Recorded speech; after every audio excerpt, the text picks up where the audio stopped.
Hi, my name is Chris Brennan, and you're listening to the Astrology podcast. Today is Friday, March 5th, 2021, starting at about 1:31 p.m. in Denver, Colorado, and this is the 294th episode of the show.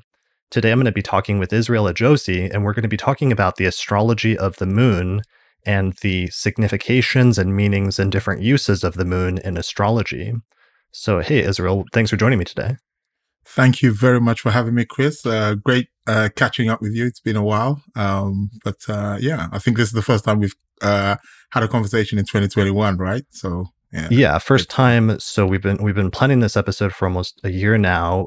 You previously appeared in episode 213 of the Astrology podcast, but that was actually when I visited London and did interviews with a bunch of different astrologers on my last trip to Europe before the pandemic hit, and I haven't been able to visit again, but hopefully again one of these days. Hopefully soon, once the airlift is raised or something.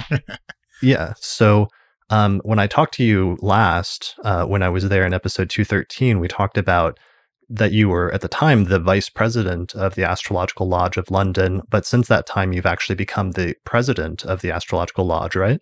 Yeah, that is correct. A lot's happened. It's been a great honor to have been elected the president. And I was actually even making the point that, with Kim, who was the former president, that I believe I'm the first, Black president of the Astrological Lodge. And she says, well, never mind about being the first Black president. You're the first non-white president of the Astrological. So that was like a great accomplishment. I felt, but it's a great honor. I've got a great team around me. I've got really good support, and just looking forward to taking the Astrological Lodge bigger, wider. We're also online now. Since last year, due to the pandemic as well, as many astrological organizations have started to operate online. So we're now online now as well. So our weekly lectures are also taking place online. So it's really a great move forward. That's awesome. So yeah, I mean, that's a great lineage that you're in at this point, becoming the president of the lodge, and you're taking over from Kim Farnell, who had been the president for I think at least a decade. Yeah, 12 years actually. 12 years? She did a full Jupiter cycle. Yeah, a full Jupiter cycle, and if mine serves me correctly, she was actually in a 12th house perfection as well, which was quite interesting as well. Which was sort of like leaving it, and then I came in, so that was quite interesting. And so previous presidents of the lodge have been people like, I think Nick Campion was president of the lodge at one point. Correct. And going all the way back to a century ago when the lodge was founded by Alan Leo, right? Yeah, was founded by Alan Leo. First president was actually Bessie Leo. A lot of people feel that Alan Leo was actually the president, but he was never the president. His wife, Bessie Leo, was actually the president. Awesome. Okay. And then we have the likes of Charles Carter, who was one of the longest, not one of the longest reigning president. I believe he was there for like 25 years or so. Remarkable astrologer for any of you guys who know his books. He's written quite a few books on his books on aspects are quite remarkable. Actually, I really recommend that. Jeffrey Cornelius president? Cornelius, yes, he was president also as well. Claire Chandler. Ronald Davidson. So we've had a few. Those are big shoes to fill, but that's really exciting and really awesome. And so due to the coronavirus pandemic, you've started doing your meetings online, but that means that people from anywhere in the world can attend your weekly meetings, right? Yeah, that is correct. As we all know, the pandemic, since that everything has been going on online now, it has its, pros and cons, just like anything in life. So we are getting more of a new audience, and we've got some members who actually live outside of London, even in the UK, that live outside of London, who wouldn't be able to make weekly visits to the Astrological Lodge because it's too far. And then we also have members also outside of the UK, and obviously they wouldn't be able to, come or attend lectures weekly in the UK either. But now it's available for them to be able to attend, online. So that's really wonderful. Plus we've been getting some new people and new faces, and so that's great as well. But I believe a lot of the members who were there have been saying that, they missed that physical, because, because there is a kind of social aspect to it as well, and on Monday nights we'd go out and perhaps have a drink or, you was there in the pub with us, the last time you came. So it was quite cool, Sometimes that's the best part, is meeting up at the pub afterwards and talking about the lecture, talking about the topics that were presented. Exactly. Well, hopefully it'll be back before too long, now that the vaccines are being rolled out and everything else. Yeah, definitely. Yeah, hopefully. Well, they reckon over here in the UK by, they're saying by June, May, June. So around that time. So hopefully, everything eases up and we can come back out again and start running things as they were. Cool. All right. Well, people can check out more information about the lodge at astrologe.co.uk. And maybe we'll talk a little bit more about that at the end, but let's segue into our main topic today, which is the astrology of the moon. Yeah. And this is actually something you're presenting a lecture on for the lodge, I think, on next week, right? That is correct. Yeah. Speaking on the moon, it's actually a replacement talk. But I came in and I put in, something on the moon. So I'm going to be talking about applications and separations of the moon and how that manifests, in the natal chart and how it shows particular pivotal periods throughout life. Brilliant. Okay. So we talked about doing this episode last year, and one of the points that you made was just that the moon is often overlooked, especially in like the 20th century, due to the emphasis on like sun sign astrology in modern astrology. But traditionally, the moon was given a lot of importance in astrology, and it has many different roles and uses, right? Most definitely.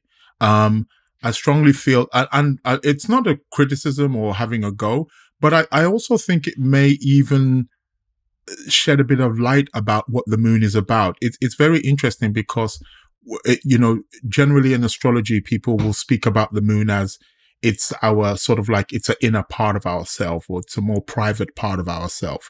And that's quite interesting because most people on the planet, pretty much everyone knows their sun sign, even people who don't believe in astrology or don't know nothing about astrology, they all know their sun sign. But I can guarantee you, most people don't know about their moon sign, which I think that says something within itself. I think it's showing us here that there is something hidden, there's something mysterious about this particular planet.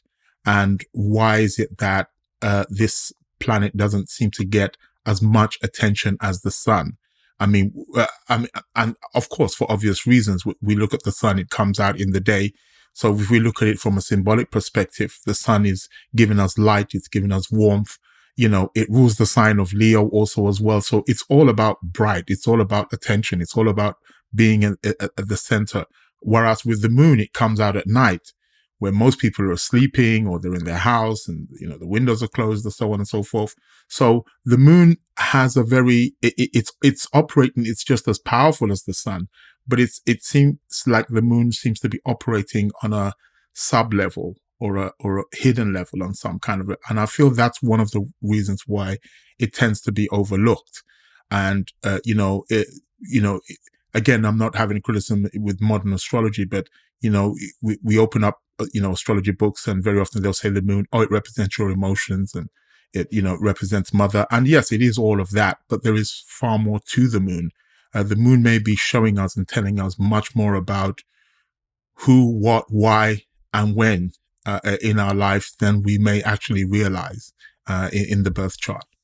Yeah, that makes a lot of sense. So we're going to go into the significations of the moon today. We're going to read some excerpts from different ancient and modern authors on what the moon means. Yes. And we're also going to talk about different techniques that involve the moon in astrology. So in traditional astrology and like ancient astrology, they actually paid a lot of attention to the sun, the moon, and the rising sign. And that's one of the changes that I'm really liking that's happened over the past few years, is it seems like the younger generation of astrologers, that it's starting to be more common for people to know their big three, their sun, moon, and rising, which is a nice shift. But this might be a good starting point for giving people that are just getting into or just learning about their sun, moon, and rising more insight into what the moon sign is all about. Most definitely. And we have to remember that again, Alan Leo has a lot, a lot of input in this. Insofar as this idea of sun sign astrology, we have to remember it's at best maybe 100 years old. It was due to the popularization of, astrology columns being in magazines and newspapers and them referring to the sun sign. That's where it became popular. I mean, prior to that, it was well known that when somebody asks you, oh, what's your star sign? The first thing actually you would say, oh, I'm Cancer rising, Libra sun. You would always state the rising sign first, which was something that kind of really, I started to see when I started to study like Vedic astrology, for example. I started to notice when I went to India, talking about astrology, the moment, I'd say that, the first question they would ask, they would say, what's your lagna? Which is their terminology, the Sanskrit terminology for the rising sign. And there was much more emphasis on the rising sign. And then the next question would be, what's your moon sign? What's the Chandra lagna? What nakshatra is your moon in? Because they placed a lot of it. So it was rising sign first, then it was moon. Then they'd ask for the sun. The sun always sort of like came last. What I've noticed predominantly in the West, we've taken a more solar approach, it seems, to. So when we talk about astrology, even just meeting somebody on the road or whatever, or just even a general chat, the first thing, oh, what star sign are you? So we always go to the sun sign. We always seem to go to the sun sign. I'm not necessarily it's wrong, but I'm just saying that there seems to be more attention or lenience, or we could say a bit of a biasness towards the sun more. And, it's left out. But I'm in total agreement with you that I'm very happy as well. And, to see a lot of the new people or the youngsters coming into astrology now, they're now learning about their ascendant signs and learning about their moon signs also as well. Yeah. One thing maybe to go along with what you're saying is that the moon sign and the ascendant sign are much more personal because those change much more frequently, with the rising sign or the ascendant changing every hour or two. Yeah. And the moon sign changes every, 2 or 3 days, versus the moon or the sun sign, where the sun spends an entire month going through each of the signs of the zodiac, and it takes a whole year to go all the way around the cycle. So it's a little bit less unique in that sense. And additionally, the moon is the closest celestial body in our solar system to us, which makes it also a little bit more personal or a little bit more important in terms of things happening on Earth. And I think that's one of the reasons why traditional astrologers tended to emphasize the moon in charts in every branch of astrology, not just natal astrology, but also in electional astrology and horary astrology much more as well. Yes. Yeah, most definitely. Totally agree. And I think that's one of the most key and fundamental points about the moon, to know that it's the closest planetary body to us. And because of that, the moon is very, very, very earthy, and I think it's quite remarkable also that the moon is also exalted in a sign like Taurus. Taurus is one of, perhaps we could say, one of the most earthiest of all zodiac signs. So I feel it's very appropriate for her to be exalted in such, in such a sign. So there's something, although the moon is connected with our emotions and how receptive we are, there's something about the moon that really manifests in this physical realm. The moon is actually known for pulling down all of the celestial energies. When we look at the planetary order, the Chaldean order, for example, we see the moon is at the bottom. It's the final one. So it's the moon is actually the first planet. When we incarnate into this physical world, the moon is actually the first planetary archetype that we come into contact with. As a matter of fact, the moon we're in contact with that lunar energy whilst we're in the womb. And the moon, even in the natal chart, the moon can even shed story and light of the kind of condition that we were experiencing while we were in our mother's wombs. In the technique known as the 7 ages of man, it starts off with the moon. You see, we go through these particular periods where each planet shows a particular period of life. But the first one is the moon. So the moon is the first thing we meet when we're born into this physical world. So, the moon is setting the tone. It's setting the foundation. Our first earthly experience, whether for good or for ill, is all situated around our moon's placements in the birth chart. And this is one of the reasons why I feel that the moon must be highly regarded and it's of extreme importance. I'm not saying I don't necessarily want to say it's more important than the other planets, but it's, it must be highly regarded. Definitely. It's on par definitely with the sun, the two luminaries.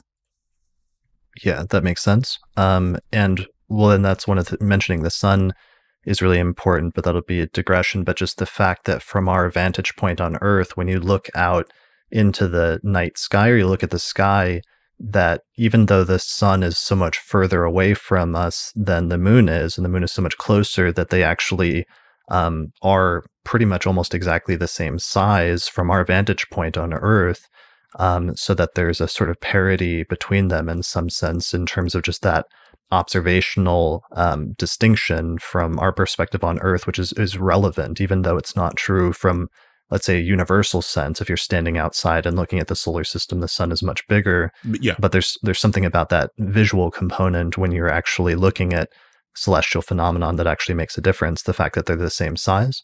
Yeah, most definitely.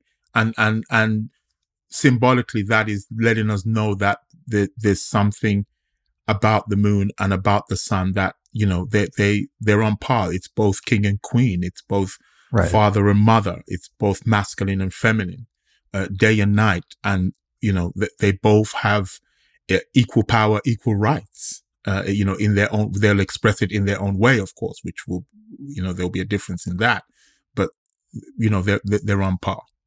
That makes sense.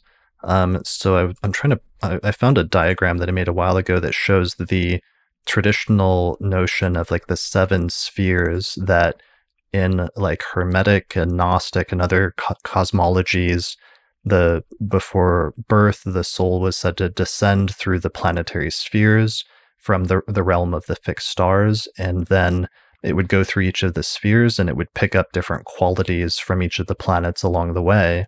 And then the last sphere that you go through before birth is the sphere of the moon, which is the closest to the Earth. Right. So that's one of the things that you were saying in terms of just connecting the moon being the celestial body most closely connected with the Earth and the physical body and physical incarnation. Yes, and most definitely. And, and through that, the moon, and as we're going to get into it, the moon is it's connected to the physical body. It is the body. It's quite interesting because even from a scientific perspective, it's quite interesting because, we speak in astrology as the planets don't compel us, they impel. And there tends to be, this idea or this school of thought that, especially sometimes in astrology, that the planets it's the forces or the gravitational forces of the planets that are somewhat controlling us or making us do things in some way, shape or form. And, science would say, well, there's no evidence of that. However, the only planet where there is some scientific evidence of planets having some effect on us is the moon. Reason being because we know the moon has an effect on the waters, on the tides, on the oceans. It controls the ebb and flow. It controls, aspects of nature, animals. Oysters are said to open up during full moons and things of that nature. So we see animals responding to the cycles of the new moon and the full moon. Now, if the moon has such a profound effect on the waters, the physical body, as we know it, science will tell you, is 70 to 75% water. So it's going to have some kind of some kind of pull or some kind of effect, which can be even measured scientifically on the physical body in some kind of way. And it's only the moon that can do that. that seems to have that kind of, where we can make that, if you want to say, correlation or rational explanation, or, other planets where you can say, oh, well, we don't know that Saturn's doing that. Again, it's all symbolic. But the moon gives us something tangible, is what I want to get to. It gives us something earthly that we can really make a correlation to, that it's doing something, it's connected with that physical body. Yeah, that's a really good point, because that actually ties into an episode I did last month with T. Susan Chang on astrology and tarot, and whether astrology is a form of divination in the same way that tarot is.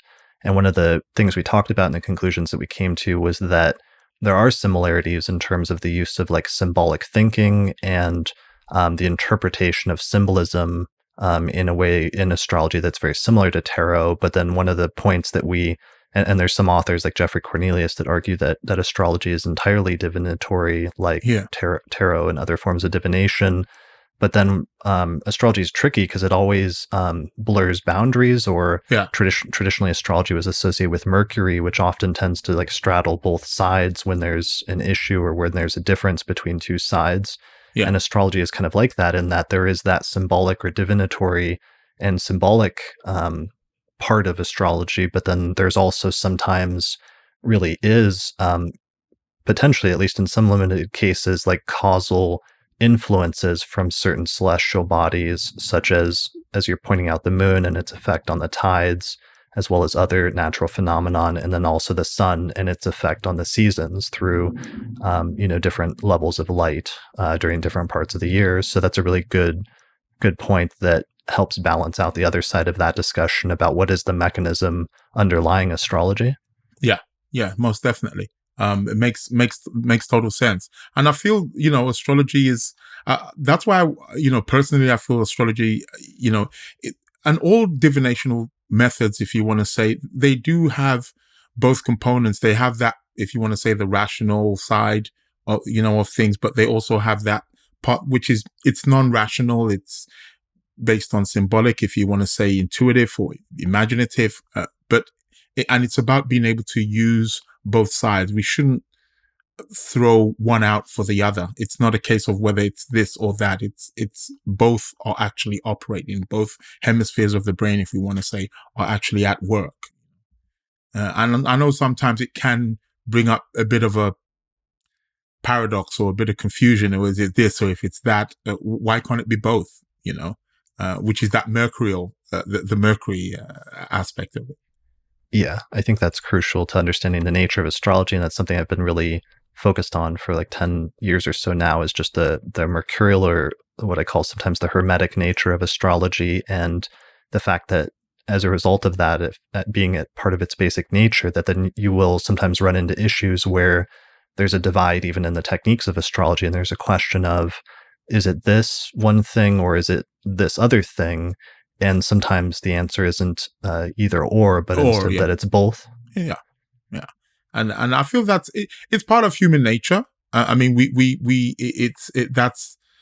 the, if you want to say, the aspect of the ego that's looking for the one where it can feel safe and feel maybe protected in some kind of way, or feel like it's got the answer. Life is not like that. Life is not black and white. There's actually more happening in the gray areas than there is on the side of the black and white. And it's about being able to take different aspects. It's okay for people to have different methods or different techniques, or to be able to see it from another perspective in a different way. It all works, so let's welcome it all. Yeah, that makes sense. All right. So, other basic stuff that we want to get to, I wanted to show a little image really quickly to show the glyph for the moon, for those not familiar with that. So this is the symbol for the moon using the classic astro font, which I believe is made by Kenneth Hurst. So in terms of the traditional rulership scheme, or the traditional essential dignity scheme, the moon is said to rule the zodiacal sign of Cancer. And the sign opposite to that, which is Capricorn, is known as the sign of the detriment, or what I call sometimes the antithesis of the moon. the sign opposite to its home or opposite to its domicile. The exaltation, as you said earlier, is said to be Taurus, and the sign opposite to Taurus is said to be the sign of the moon's fall or depression, which is the sign of Scorpio. Yeah. So that's just basic stuff. But for those coming in, I think this is going to be the start of a series on each of the planets where I might go through and do this for each of them. And I thought this would be a good starting point, was doing the moon with you. But I wanted to set up some of those basics as we sort of go along and go through this. No problem. Yeah. Sounds great. Can't wait. All right. So let's see. I'm trying to think if there's anything else before we dive into reading some significations of the moon from some ancient and modern authors. Is there anything else you want to touch on that we should touch on first before jumping into that? No. We're cool to go. Yeah. Okay. So in that case, I have a few authors that I wanted to read where over the past 2,000 years, there's sometimes in astrological textbooks just lists of significations and meanings for different planets. And I wanted to take some excerpts from different authors that lived in different eras to show you both some of the similarities as well as some of the differences in how ancient and modern astrologers talked about and conceptualized the moon. Yeah. So this first one that I wanted to show is from the 2nd century astrologer Vettius Valens, who the very first chapter of his anthology, he gives significations for each of the 7 traditional planets. And this is from my translation, which is in my book titled Hellenistic Astrology, The Study of Fate and Fortune. Yeah. So what Valens says is, he says, the moon, which in Greek is Selene, he says, the moon is born from the reflection of the solar light, and possessing a counterfeit light signifies in a nativity man's physical life, the body, the mother, conception, form, appearance, goddess, living together or lawful marriage, nurse, older sibling, housekeeping, the queen, mistress of the house, possessions, fortune, city, gathering of the masses, gains, expenditures, home, boats, travel, wanderings, and then he has a parenthetical remark where he says, since it does not hold a straight line due to Cancer, the crab. Then he goes on and he says, of parts of the body, the moon rules the left eye, the stomach, breasts, the breath, the spleen, membranes, and marrow, from which it produces dropsy. Of substances, she rules silver and glass. She is of the nocturnal sect, light green in color, and salty in taste. Now that's a lot. Yeah, it covers a lot of ground. That covers so much ground. We could be here from now until for the next 3 months, going into detail of one of those things. Right. If we look at some of the words that Valens uses there, the physical body, the life, the breath, many of those words wouldn't even be considered in today's explanations or expressions of what the moon is essentially is about. All our life is really encompassed in those key words that Valens was using there. It's connected with all aspects of life, all aspects of physical life is the moon. Yeah. So that's our daily life, our lifestyle, what we eat, how we get possessions, money, also connected there with traveling, wandering, and this is one of the reasons why a few weeks ago I remember I posted something and I spoke about the moon having her joy in the 3rd house. And I remember somebody sort of like emailed me and said, what, moon in, her house of joy in the 3rd house, and again, we can kind of see the connection there because, the 3rd house is associated and linked with travel. And we can see how, boats crossing the waters, wandering, again, why she would have her joy in that particular house. So the moon is really fascinating when we really start looking at many of these key words, which you've mentioned just by Valens there.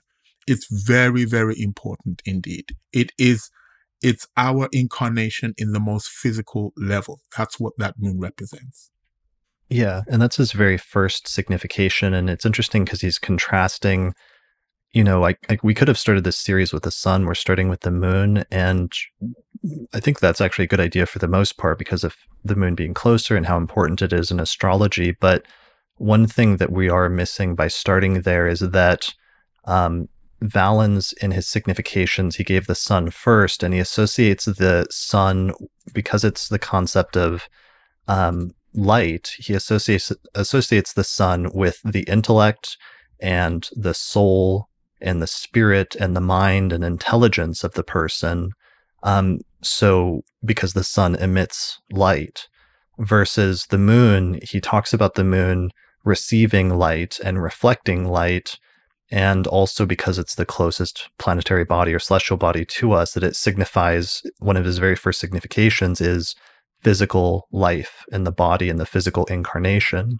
So that is probably a really good starting point, the notion that the moon, and this runs through much of the tradition, just the notion that the moon has to do with one's physical incarnation and physical body as opposed to one's mental or sort of spiritual body, let's say. Yeah, definitely. And just to digress there a moment there, when we go into, there may be a little bit of biasness there insofar as that if we go into pretty much most spiritual teachings and they speak about perhaps the beginning, if you go to the Bible or something and they speak about the creation, the first thing that seems to have been created was that light.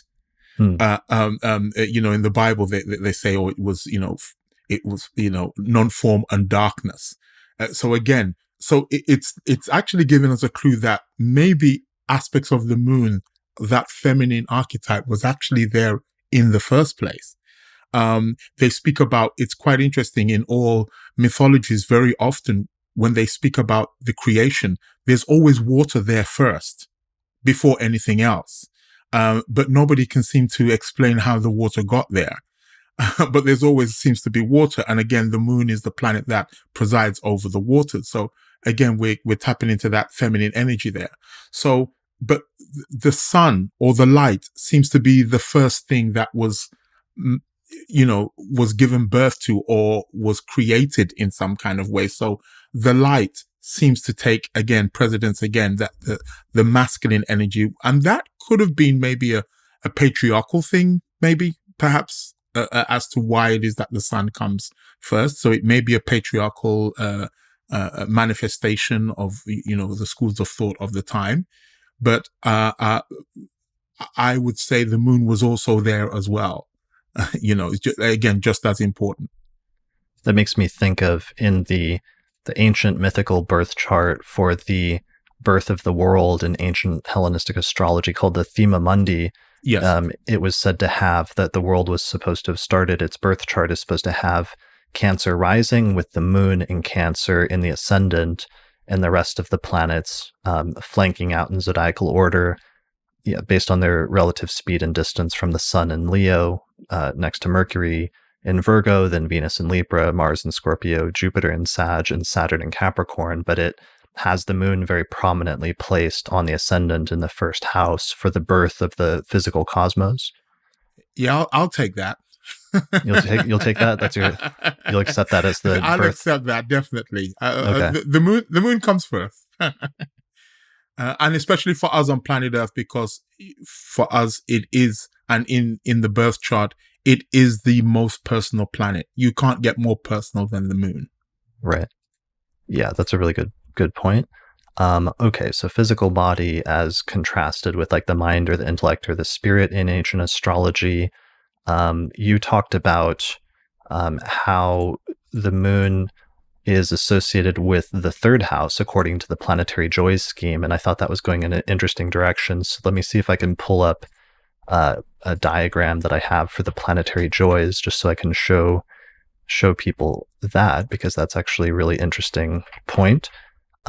Here it is for those watching the video version, just a diagram that shows the ancient concept of the joys of the planets, where Mercury is said to have its joy in the first house, and it's said to be associated with the first house. Yeah. Saturn in the 12th house, Jupiter in the 11th, opposite to Venus having its joy in the 5th, Mars in the 6th, and then the Sun has its joy in the 9th place, which is said to be the 9th house is actually called the house of God. Yeah. And it's opposite to the Moon having her joy in the 3rd house, which is said to be the place of goddess. Yes. So sometimes the ancient astrologers, instead of like Vettius Valens, instead of referring to 3rd house, 9th house, 10th house, or what have you, they'll call it the house by its name. So they would say the place of goddess or the house of goddess for the 3rd house. Yeah. So one of the points that you were making is then, as a result of that, probably partially due to that connection, the Moon has some inherent significations of its own that have to do with like travel and wandering and also like messages. But also then the 3rd house picks up some significations traditionally from that as well. Yeah, most definitely. Yeah. And even perhaps even with brothers and sisters, I've been, just pondering for quite a long time as to the house of joy of the Moon. Is there an association with brothers and sisters? Well, of course, you're going to have some kind of emotional bond or some kind of, emotional connection with brothers and sisters. I know one can say, oh, well, what about the parents? Well, yeah, there are parents, but we don't communicate, or we don't, you can say, vibe with our brothers and sisters the same way we do with our parents. We may want to ask our parents for permission for something, but with our siblings, especially if they're not too, if the age gap is not too, too wide, we're there's something there about that family. There's something there about that emotional bond that we can play with, that we can, we can connect, and it's very lunar orientated. It's something different from mother and father. And again, it's also in that house also as well. And again, on top of that, then we get the traveling too. That's a good point. So Valens says older siblings for the Moon is one of the significations of the Moon. Exactly. So in addition to that is the mother is one of the first significations they gives in terms of other family members, as well as the nurse, or like being nursed, and the concept of being nursed. But that connection with the mother then is important.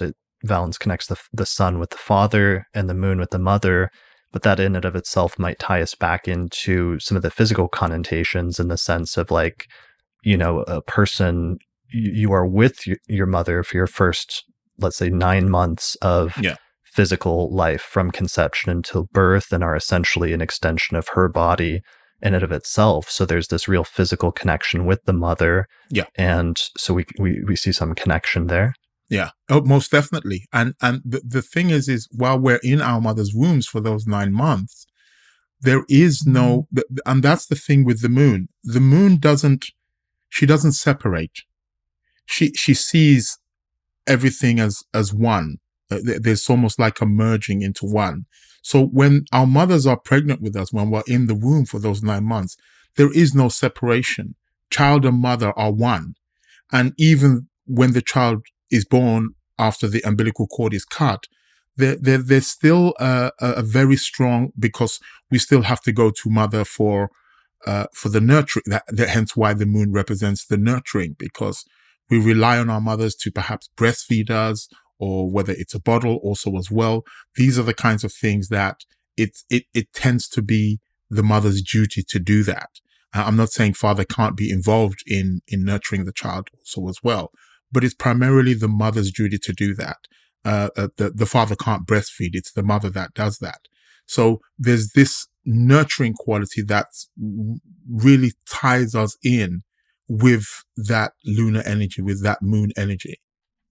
Yeah, that's a really good point. Just the idea of the mother like physically feeding from her own body, like the infant, and that connection there, again, in terms of a real like physical quality to that.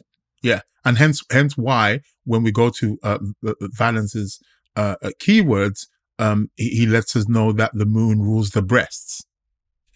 Right. The Yeah. breasts are that's one of the main purposes of the breast, is to breastfeed the child, is to provide the child some kind of nurturing comfort, So we see the link and the connection there. Yeah, that's a really good point. And that also ties in with I don't know the traditional term, I've heard it referred to as like the zodiac man, or the traditional associations of the different signs of the zodiac with different body parts. Yeah. And I'm trying to find one really quickly, just using Google search, but where you start by assigning the first sign of the zodiac, which is Aries, to the head and the top of the body. And then you work your way down to like Taurus with the throat, and Gemini with the arms and the shoulders. And then Cancer is the next. And it ends up being like the chest or the breast. Yeah, the breast. And Cancer also, or the moon is also presides over the stomach. Why stomach? Because that's where the food, what goes into the stomach is the food. It's the food that nurtures us, that keeps us alive, that sustains us. So again, so you have the breast that feeds the child, and the stomach that the food goes into. Those are the things that the moon or Cancer preside over. Yeah, and that food connotation is really important with the stomach, and then through that, the connection with food and like physical sustenance and that which it takes in order to maintain one's physical body and physical life. Yes. Which is quite separate from, a more solar thing of what it takes to maintain oneself and one's mental or spiritual life or what have you.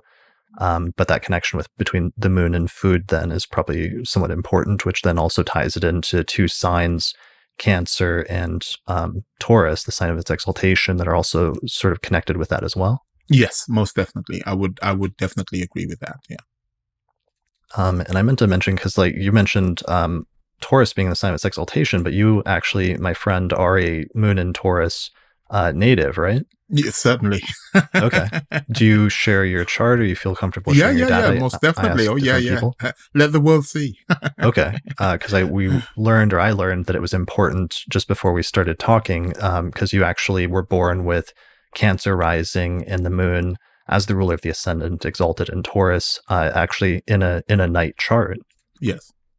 Yeah, so that's very powerful. I'm sure we're going to be talking about that in regards of the sect, which we will be discussing, I'm sure, further down the line, and how, the moon rules, the nighttime chart, or it's in sect, by nighttime.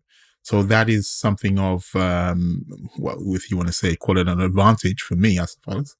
But I do find people who are born in the night, or who have nocturnal charts, they tend to be, they respond to the moon in a different way than people who are born in the day. I see the whether you want to say the emotional responses, the physical responses, the lunar responses tend to be far more stronger for those people who are born during in nocturnal births than diurnal. Yeah, I agree. Let's get into that. So that's the doctrine of sect, yes, which is the distinction between day and night charts that's used in ancient astrology. And in that doctrine, there's a bunch of things connected with it. I did an episode on the astrology of sect a few months ago, but one of them is that there's a distinction between what's called the sect light, or the luminary that's in charge during different parts of the day, and that during the daytime, the sun is the luminary that's in charge and that provides light. But at night, when the sun goes down below the horizon, anytime the sun is in the bottom half of the chart, then it's nighttime, and then the moon becomes the sect light, and the moon is the one that provides light, at night, and basically becomes the luminary at that point. Yeah. And this also sets up a distinction between two teams of planets, where you have a daytime or diurnal team of planets, which is led by the sun, and its teammates are Jupiter and Saturn. And then there's the nighttime team, which is led by the moon, and its teammates are Venus and Mars. So that's basically the doctrine of sect without getting into it too much. But that does, going back to your point from earlier, set up a sort of parity between the sun and the moon, where they're much more even in ancient astrology than they did in some later traditions. Yeah, most definitely. Yeah. And it lets you know that the traditional, even medieval astrologers were, they acknowledge this. They acknowledge the power of the moon and what it is, the importance of the moon and what she represented and what she, the importance, the weight of what she held, based on even just sect. Again, it's sun and moon. It's masculine and feminine. It's king and queen, god and goddess. We cannot throw more weight on one than the other. They both have equal rights, so to speak. Right. Yeah, and so that's one interpretive distinction that people should pay attention to, like you mentioned right from the start, is that if you're born with a day chart, if you're born during the day, then your sun sign might be a little bit more important to you. But if you're born at night, then your moon sign and the position of the moon in your chart may actually end up being more important to you than your sun sign. Yes, most definitely. It's more, the energies of the moon are more readily accessible, so to speak, or for the person who's born in the night. Now, that doesn't mean if you're born in the day that your moon is void or in some way, shape, or form. You still have the emotions. Obviously, you're still going to have a mother. You still need nurturing also as well. But it may not be something of importance. It may not be at the forefront of certain things that you witness or circumstances in life than somebody who was born in the night, where the moon is the sex ruler. They function more from an instinctual perspective. We could say that that's probably a fair statement, that people who are born, who have nocturnal births, tend to function or tend to move more from a lunar instinctual manner than people who are born during the day. Okay. Yeah, and one of the other things, there's a whole thing we could get into there about the moon providing light during the night, and this question that I've been trying to work through about to what extent then does the moon at night become almost like the solar principle of indicating light and the intellect and the soul and things, versus what does the sun become at night if a person has a night chart, and what does it signify? I think that would be too long of a digression to go into, so I'll save that. But it's quite interesting. I think it's still a very interesting point. What happens to the sun? If we again go to a little bit of mythology, if we go to the Egyptian mythology, for example, they had the idea that when the sun set in the evening, he was swallowed up by the serpent, and he was eaten. So there was no sun. Of course, there's no sunlight, of course, at night, but there was no sun. He's eaten up. And if we look at the chart where the sun is traveling during the night's time, it goes through that fourth house, which is, it's a place of endings. It's also where the rebirth also starts as well, but it's a place of endings in some kind of way. So the moon is more alive. She has more power. She is in charge. If we look at them as in terms of rulers, kings, queens, rulerships, the moon is ruling the night time. That is her time. It's not the sun. So it doesn't mean that the solar principle is not there, but it's just not at the forefront. We could say, we can liken it maybe to president or vice president. In the daytime, the sun is the president and the moon can be vice president maybe. And whereas at the nighttime it's reversed. The moon is the president and the sun is vice president. He's in the background. Yeah, I think that's a really good way to talk about it. President versus vice president, and which one has a more primary or like commanding role during that part of the day versus which one's still a player and is still important, but is taking a secondary role in some sense. Yeah.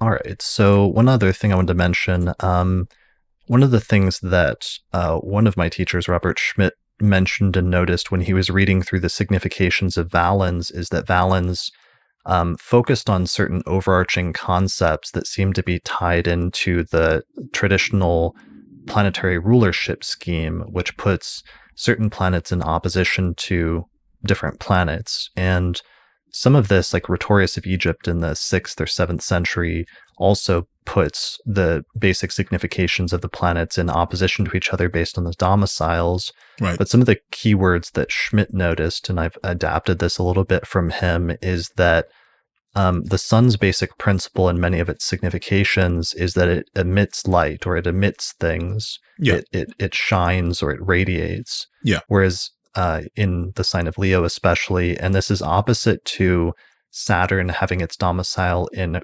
Aquarius, and Saturn in many of its significations having this principle of rejecting things, or saying no to things or excluding. Right. So the moon, on the other hand, has this basic signification or core meaning underlying many of its significations of gathering and receiving things. Yeah. And this is opposite to Saturn's principle in Capricorn of excluding things. So I think that concept of like gathering or receiving things is a really important core principle underlying the moon that comes up in many of its significations that would be good for us to keep in mind. Yeah, most definitely. She represents our receptor. She represents how we receive things. If we go back to the base, one of the major words that we use for the moon, emotions, how we receive emotions. If we go back to nurturing, well, how was the nurturing? Because in order to be nurtured, it implies that you are receiving something. If somebody's feeding you, if somebody's giving something to you. So how we receive, how receptive are we? Depending on what sign our moon is in and what house and the aspects and the condition of our moon shows us how is it that we are able to receive. And when I talk about receive, I'm not just speaking on an emotional level, but also on a physiological level also as well. How do we gather things? Our relationship to food, our relationship to the environment, how we connect with nature, because the moon presides over nature, so how do we receive that? How do we connect to that?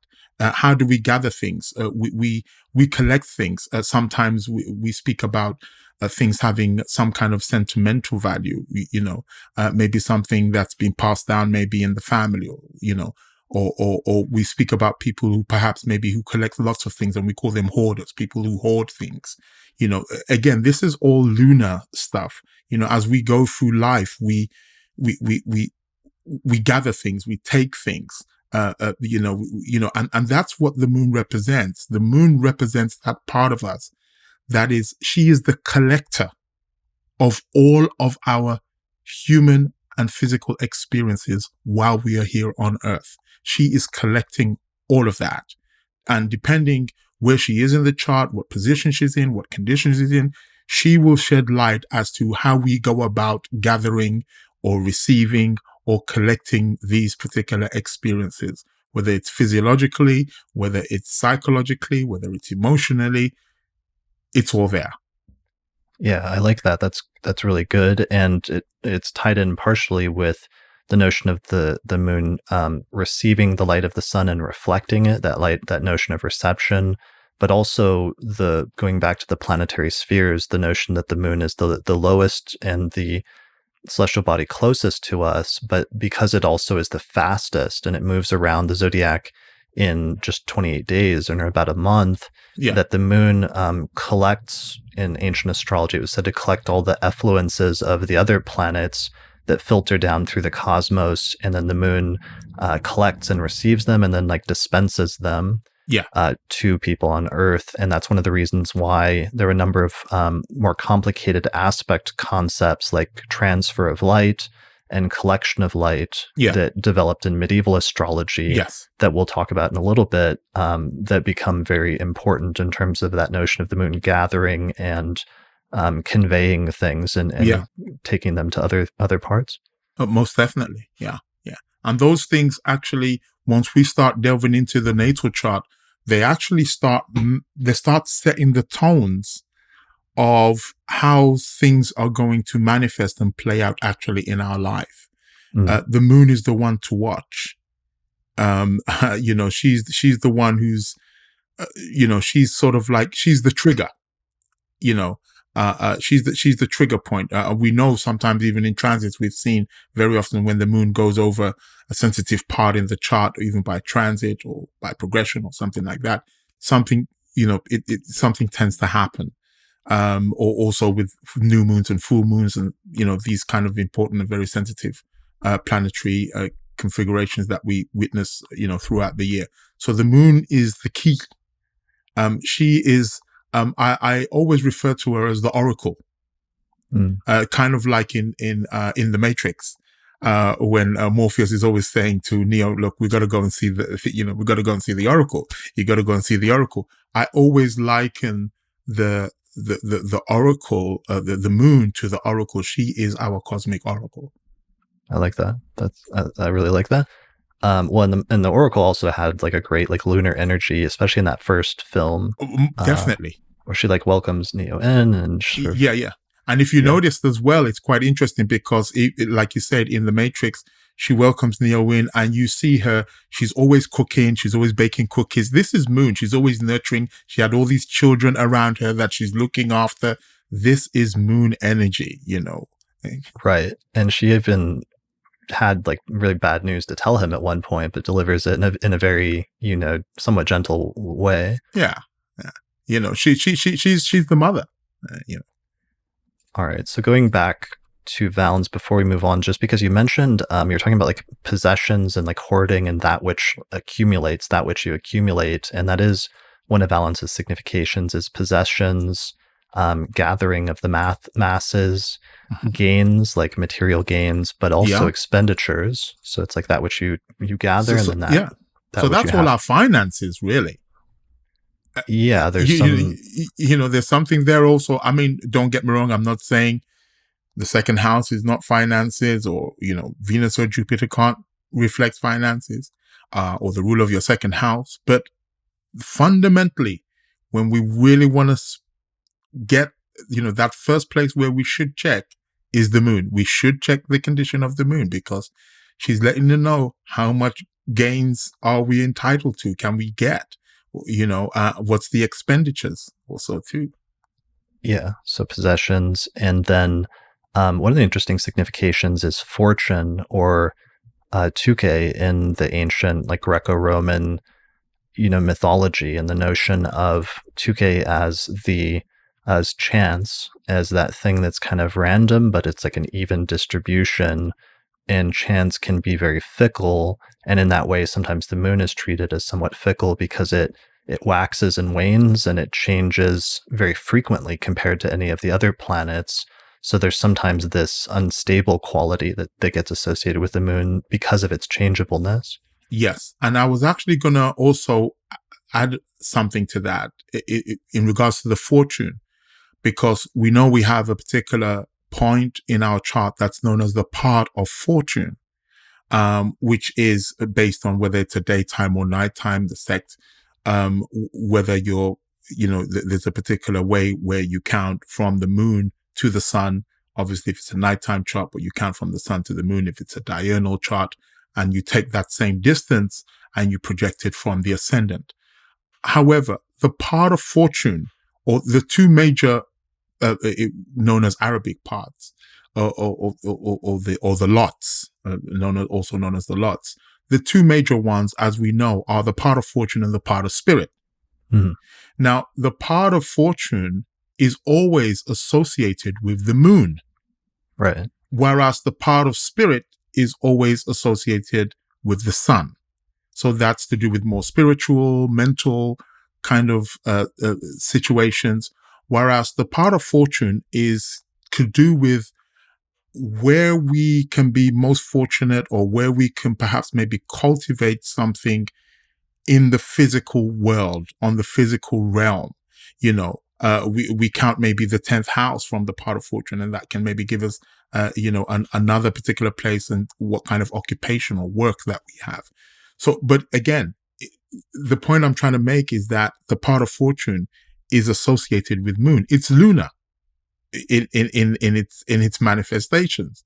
So if the moon is one of the key ingredients or basis of how to calculate the part of fortune, there should be no surprising that the moon itself has inherent within her an element of our fortune that we are destined to have or to cultivate, or something that I feel with the moon, it shows us something that it's something innate. It's something that we're born with. We can cultivate that, or we can make that, or we can improve on that. We can expand on that based on our level of consciousness, but it's something that's already there. So by looking at the moon placement in a natal chart, it can give us a very good idea of what kind of fortune is it that you are born into.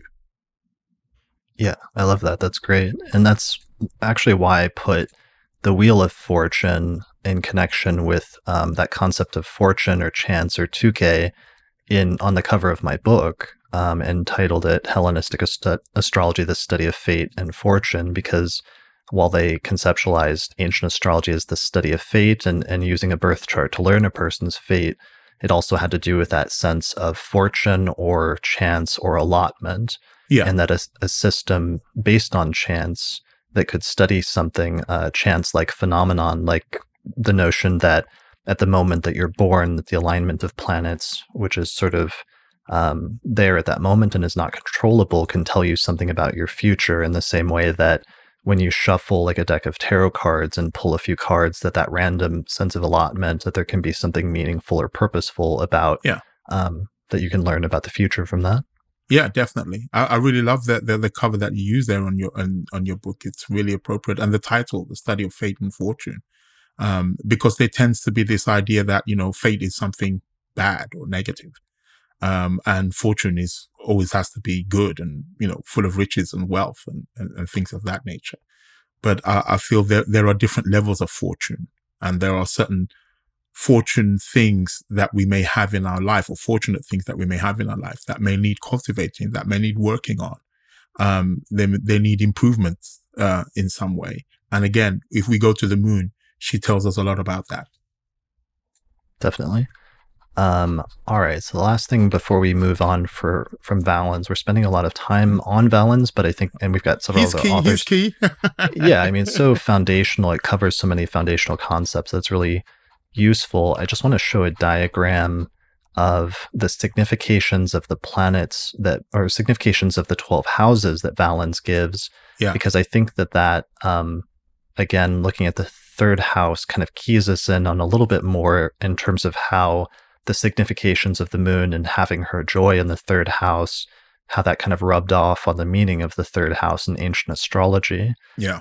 So here's a diagram that lists the significations of the planets, and some of the significations that Valens gives for the third house are siblings. Yeah. So like you said, connecting siblings with the moon, living abroad, so travel, but also he says relatives and queen, which is opposite from the ninth house where the king is signified. Yeah. Let me see what else he says about the third house, if that's all of them or if I skipped any. So siblings, living abroad, queen, authority, friends, relatives, revenue. Yeah. So I guess that's it for the third house. The only other thing that Valens mentioned that was relevant that you started talking about a little bit was like moving around and notions of movements, because the moon is one of the fastest. Yeah. It is the fastest of the celestial bodies. And hence why also as well, again, that third house, because one of the interpretations of the third house is short distances or short travel. Yes. Short travel obviously is going to be quick. I want to jump in my car. I want to go down the road, or, I'm traveling, I don't know, 5, 10 miles, 20, 30 miles or something. These are like short distances. It's not so much, it's not that the third house doesn't or cannot be a long distance, because third house can be long distance. It can be abroad. It can be actually also in another country also as well. But there's something about, the thing is with the third house, because, and this is the distinction I make between the two. The ninth house is travel, and the third house, opposite house, also is travel too. So people then say, oh, well, I thought the ninth house was travel, or why is travel also in the third house too? But I think they're two different things insofar as the ninth house, it's more concerned with the destination. Whereas the third house, there's something about the liminal space. It's what's happening in between. What's happening from the moment you leave one point and you're going to the other. It's what's happening in between, and that's where the connection actually happens. And I often find people who have very prominent third houses, moon in the third house, when I start explaining about that liminal space, that's where they feel, the energy of that moon, or, the energy of that third house really starting to make sense. That's where the connections all start to make sense for them. Whereas the ninth house is more, I'm going to, Chicago or something like that. I'm going to fly to Chicago. My aim is on what's going to happen when I get to Chicago. I'm not necessarily concerned with what's happening in between. As a matter of fact, I don't even like the stuff in between, or the stopping at the checkpoints and at the airport and getting my passport checked out, or spending on 6 hours on a flight. I just want to get to my destination, because that's where the adventure is. But the third house is much more what's actually happening. So the third actually may be far more actually concerned with travel than actually the ninth in some aspects. Okay. Yeah, and I think I like just going back to Valens's significations on that second page. He says the home, boats, travel, and wanderings.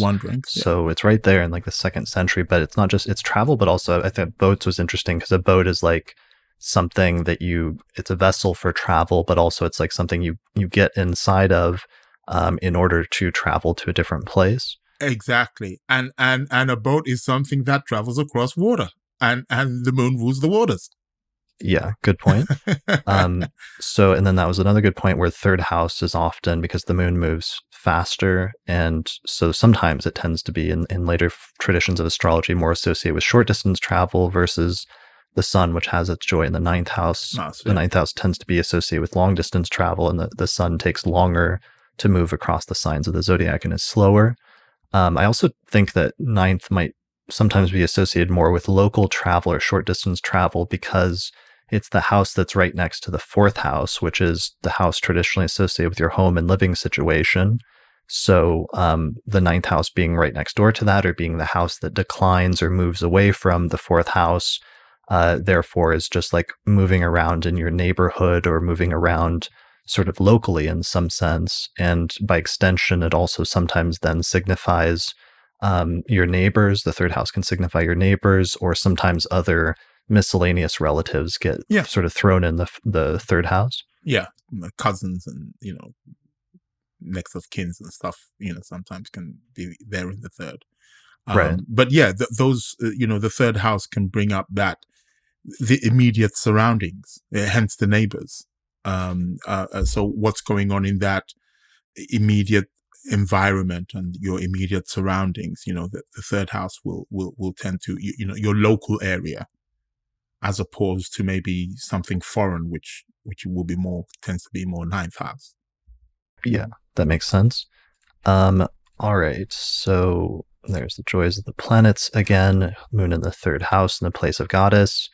We've touched on how the moon is the mother. In some texts, they talk about how, I think Valens or somebody says that the sun signifies the father, or the person who acts as a father figure to the native. And I think that's an important distinction that might be worth mentioning, because that's also true of the moon, where the moon signifies the mother, but also it can sometimes not necessarily just be the biological mother only, but sometimes the one who acts like a mother to the native in some sense. Yeah, because when we speak about mother, we have met mothers on so many different levels. We have our biological mother. We have Mother Earth. So our connection with the earth, our connection with food, because our food comes from the earth. Mm-hmm. We have the mother, if you want to say, the mother state, or the nanny state, sometimes it's referred to as. So the government on many levels, although it may seem like it's patriarchal, it's actually, there's a mothering quality or archetype that is operating within that. or, if you're homeless or you don't have a job, or, certain governments will try to put maybe certain structures in place that will, nurture you, give you some money to buy some food and have shelter and buy yourself some clothes.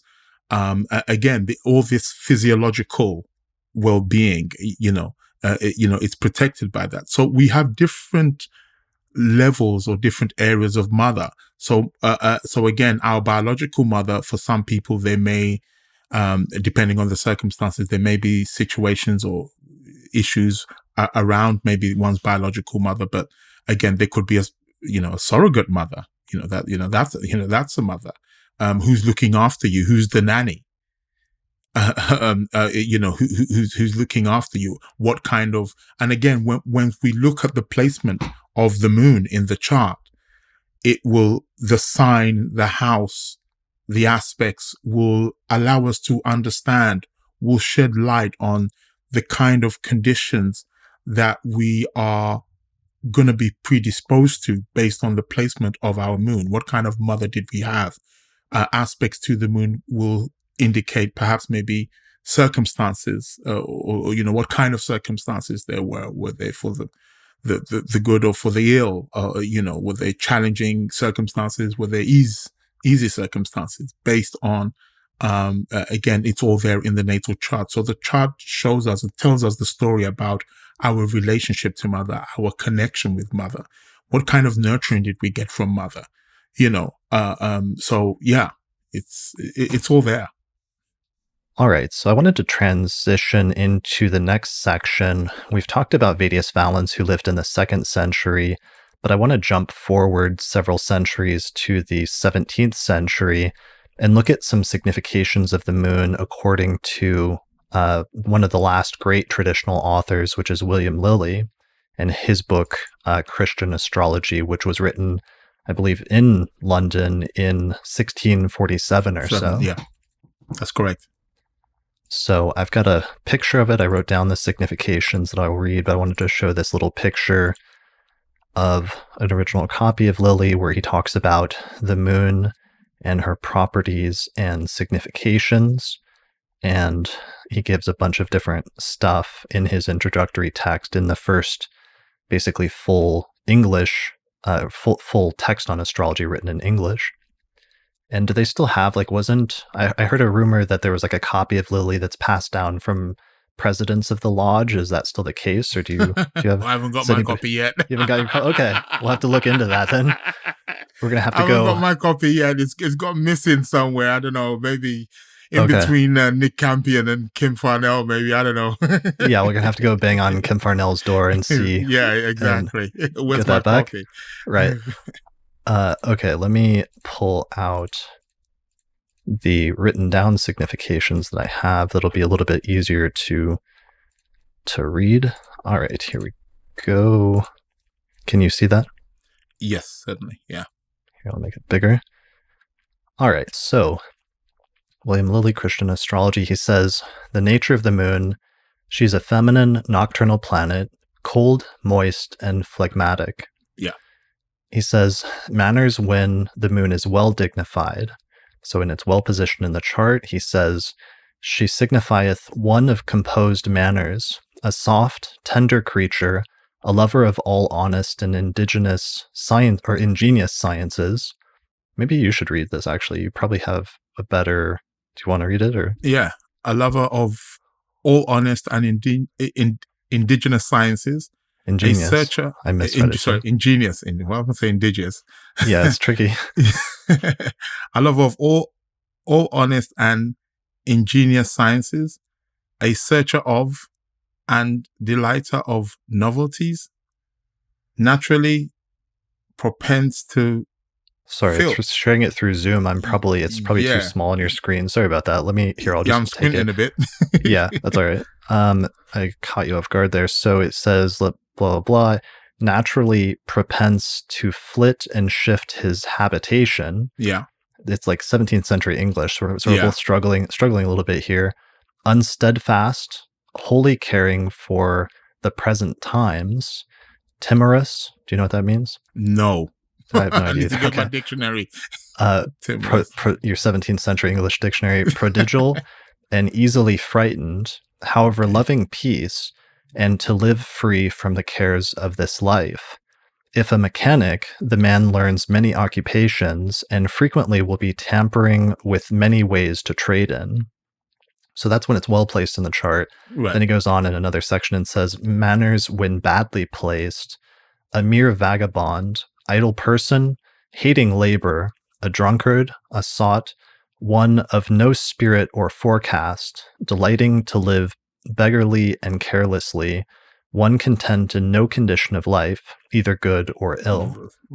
Yeah. So that's an interesting thing, a little bit of a shift here where he's focusing a little bit more on, personality characteristics. Personality, yeah. But also a really important and interesting distinction that he's making here between, if the planet is well placed in the chart, he says well dignified versus when it is badly placed. And some of the conditions that might change that would be things like essential dignity, like if the moon was in its own sign or exaltation versus if it was in a more difficult sign, but also what aspects does it have from other planets? And are they, let's say, supportive aspects from the benefics Venus and Jupiter, or if they're challenging aspects, like hard aspects like squares or oppositions from the malefic planets, Mars and Saturn. Yeah. And that would make sense. And what I would also say to that is that for people listening, I don't want people who are listening who are perhaps checking up on their moon and thinking, oh my God, my moon's in detriment or fall, or I've got my moon squared to Saturn. So that's what I will say with those particular characteristics is that, like, obviously for the more positive, when the moon is well dignified, what I would say is that those kind of characters or that personality could be more readily accessible. It could be easy for one to captivate that or expand on that. Whereas the more negative, if the moon's in a negative place, it doesn't mean that you're going to be a vagabond, or you're going to be lazy and or idle, and some of the words that he used, but it's indicating that could be something that it could happen more easily, or it could be something that, or a particular character that could be readily accessible, that you could easily slip into that kind of character if you're not taking precaution or you're not being aware, and so yeah. Right. Like, I know in like modern astrology, for example, sometimes like Saturn square the moon, which is something I have, is something where sometimes people can be predisposed towards like depressive states or something like that, which might be you're saying like a predisposition or a tendency, but not necessarily something that has to be that way. Yeah. And can be mitigated or altered, or that you just have to take each delineation with a grain of salt. Yeah. There's a potential for it. Of course, I would say, so like in the example that you gave, maybe somebody with moon square Saturn, it could be said that it's easier, maybe we could say, for them maybe to slip into a state of depression than somebody who does not have that. But it doesn't mean that you're going to do that. But yeah, you're more easily, it's that kind of energy is more readily accessible to you, or you're more prone to it, we could say. But it doesn't mean that life has to be that way continuously for you. Right. Definitely. And that's a really good point, because I had somebody mention something recently, like they sent me a message through Instagram and they were like, I have this placement, and does this mean this worst case scenario? And I had to write them back and just like, no, it doesn't necessarily mean that. Yeah. You shouldn't necessarily jump to worst case assumptions about placements, even though sometimes new students can have that tendency, new students of astrology, and can have those worries. But most of the time, it's not going to be the worst case scenario. You're just talking about a possible predisposition towards certain types of scenarios, but there's a lot of multivalence in how different placements can manifest in a person's life. Most definitely. And we do have to look at, obviously, things from individually, but we also have to look at the chart as a whole, and we have to also take in other particular factors also as well. Whether it's aspects or what sign is it from, what house is it from, what sect is it from. So, as you're always saying, in many of your talks, where like, there are mitigating factors, and things, may seem a little bit, okay, a bit heavy from one perspective, but when you start taking other things into account, sometimes it's lessened, or it's maybe not as heavy or as bad as you may think it is, so other things need to be taken into consideration as well. Definitely. All right. So what are some things we should take note of in terms of Lilly's delineations, aside from those two things we mentioned? I mean, he did mention the notion of like changeability does seem to be something he's emphasizing. Yeah. And I think that's something that's consistent with the moon. She's, as you mentioned earlier on, I mean, she changes sign every 2.5 days. She's very swift. She's the fast moving planet. So she's, that's a word that's often associated with the moon. She's very changeable, which is connected with that ebb and flow, new moon, full moon, waxing, waning. So here's a diagram of like the lunar phases that it goes through in the course of a month, where if you pay attention, like ancient sky watchers and astrologers did this, where, not living in large cities with, electronic lights and stuff, you could see much more clearly the night sky and the stars, but also the moon and how quickly and how rapidly it changes compared to the other planets. Like, for example, Saturn, which is very slow moving, or Jupiter. We recently saw, an alignment or a conjunction of those two planets in the sky, but it took quite a while for them to move past each other, whereas the moon, by, relative comparison, just zooms through the zodiac every 28 days. And as it said, the moon, the sun controls the seasons, whereas the moon controls the days and the months. The word month actually comes from the root word moon. So there's something again about that, in the ancient times, I mean, thousands and thousands of years ago, that was what, humans were looking at. They saw the sky, like you said, they can see it in the bright lights. They saw the cosmic activity. They saw like, new moon, a full moon 28 days later, they've found, markings of bones, dated thousands and thousands of years ago with lunar calendars marked on them, scribed on them. Women would have noticed again the correlation between moon seems to be in the same place. My menstrual cycle again has come. Again, menstrual. That's all rooted again from the moon. So these are things that we see again on a physiological level. We're seeing the female, the feminine, if you want to say, acting out this lunar archetype, again, in parts of their body, whether they're giving birth to a child, whether they're having a particular sensitive or menstrual cycle or period of the month, which all correlate with the cycle of the moon. Every 28, 29 days, we see that cycle happening.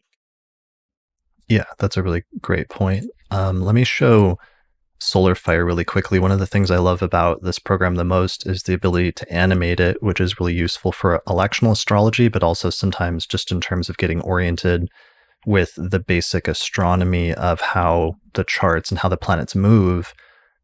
So I'll animate the chart starting from today. So right now the moon is at 13 degrees of Sagittarius, and I'll animate it so that it moves forward like a few days, a second, and you'll see the moon move through the signs of the zodiac and how quickly it does compared to the rest of the planets, just moving all the way around the 12 signs over the course of a single month. So again, just emphasizing that notion of she's the minute of the hour, or we could say the second of the minute, or the minute of the hour. I liked minute, like if it was a clock, a minute. I would go with minute too. Yeah, minute, and then the sun would be like the hour, and yeah. then the ascendant might be like the second. Yeah, definitely. Okay. So she's real crucial. Right. Is there anything else we need to mention at this point from Lilly's significations? Let me share them again. We spent obviously a lot of time on Valens, but it's like it carried forward a lot of things from that. So it also talks about like softness and tenderness, and that's probably a good one for the moon if it's in terms of its natural tendency, if it's let's say well situated. Yeah, the moon is soft. She is gentle. She's not rough. She's not the sun is it scorches, it burns. Fair enough, the sun gives us heat and warmth and light, but the moon is far more receptive, far more gentle, far more soft, Right. tender. Like you don't get like a sunburn from, standing outside in the moonlight, even though it's lighting things up. But if you stand outside, you can get like heat stroke from the sun or something like that. And hence why when we look at, a planet that's within a certain range within the sun is it's combust, it's too hot, if a planet's next to the moon, it's not the case. As a matter of fact, if a planet is next to the moon, the moon may be able to offer some kind of tenderness, some softness, some soothing, perhaps even to that planet on some level. So the moon's different. She's definitely gentle. She's definitely very soft. She's the great mother, and just how we predominantly expect mothers to be gentle, to be soft, to be loving, to be kind, to be nurturing. Those are the qualities of the moon. That makes sense. All right. So other things that are worth mentioning at this stage in terms of some of the traditional stuff is not just the sign of the moon, but the applications of the moon, because it's so fast. Ancient astrologers tended to focus. There was a doctrine in Paulus Alexandrinus, for example, from the 4th century, where he talks about the applications and separations of the moon, and he says to look at the moon and what planets it applies to in the next 30 degrees. Yeah. And then different ranges of that will represent different parts of the life and when certain things will manifest during different parts of the life. Yeah, most certainly. And because, again, the moon is the planet that she's like an anchor that anchors us here in the physical world. So when the moon is making or applying herself to a particular planet, what she's actually doing, and this is where later on in medieval astrology, the idea of, when the moon is separating from a planet, it represents things from the past, or when she's applying to a planet, it's representing things to come. Also in horary also as well. This is based on the idea that when the moon is applying to a planet, whatever that planet represents, whatever the energy of that planet represents, she's going to draw it down and bring that energy into physical manifestation.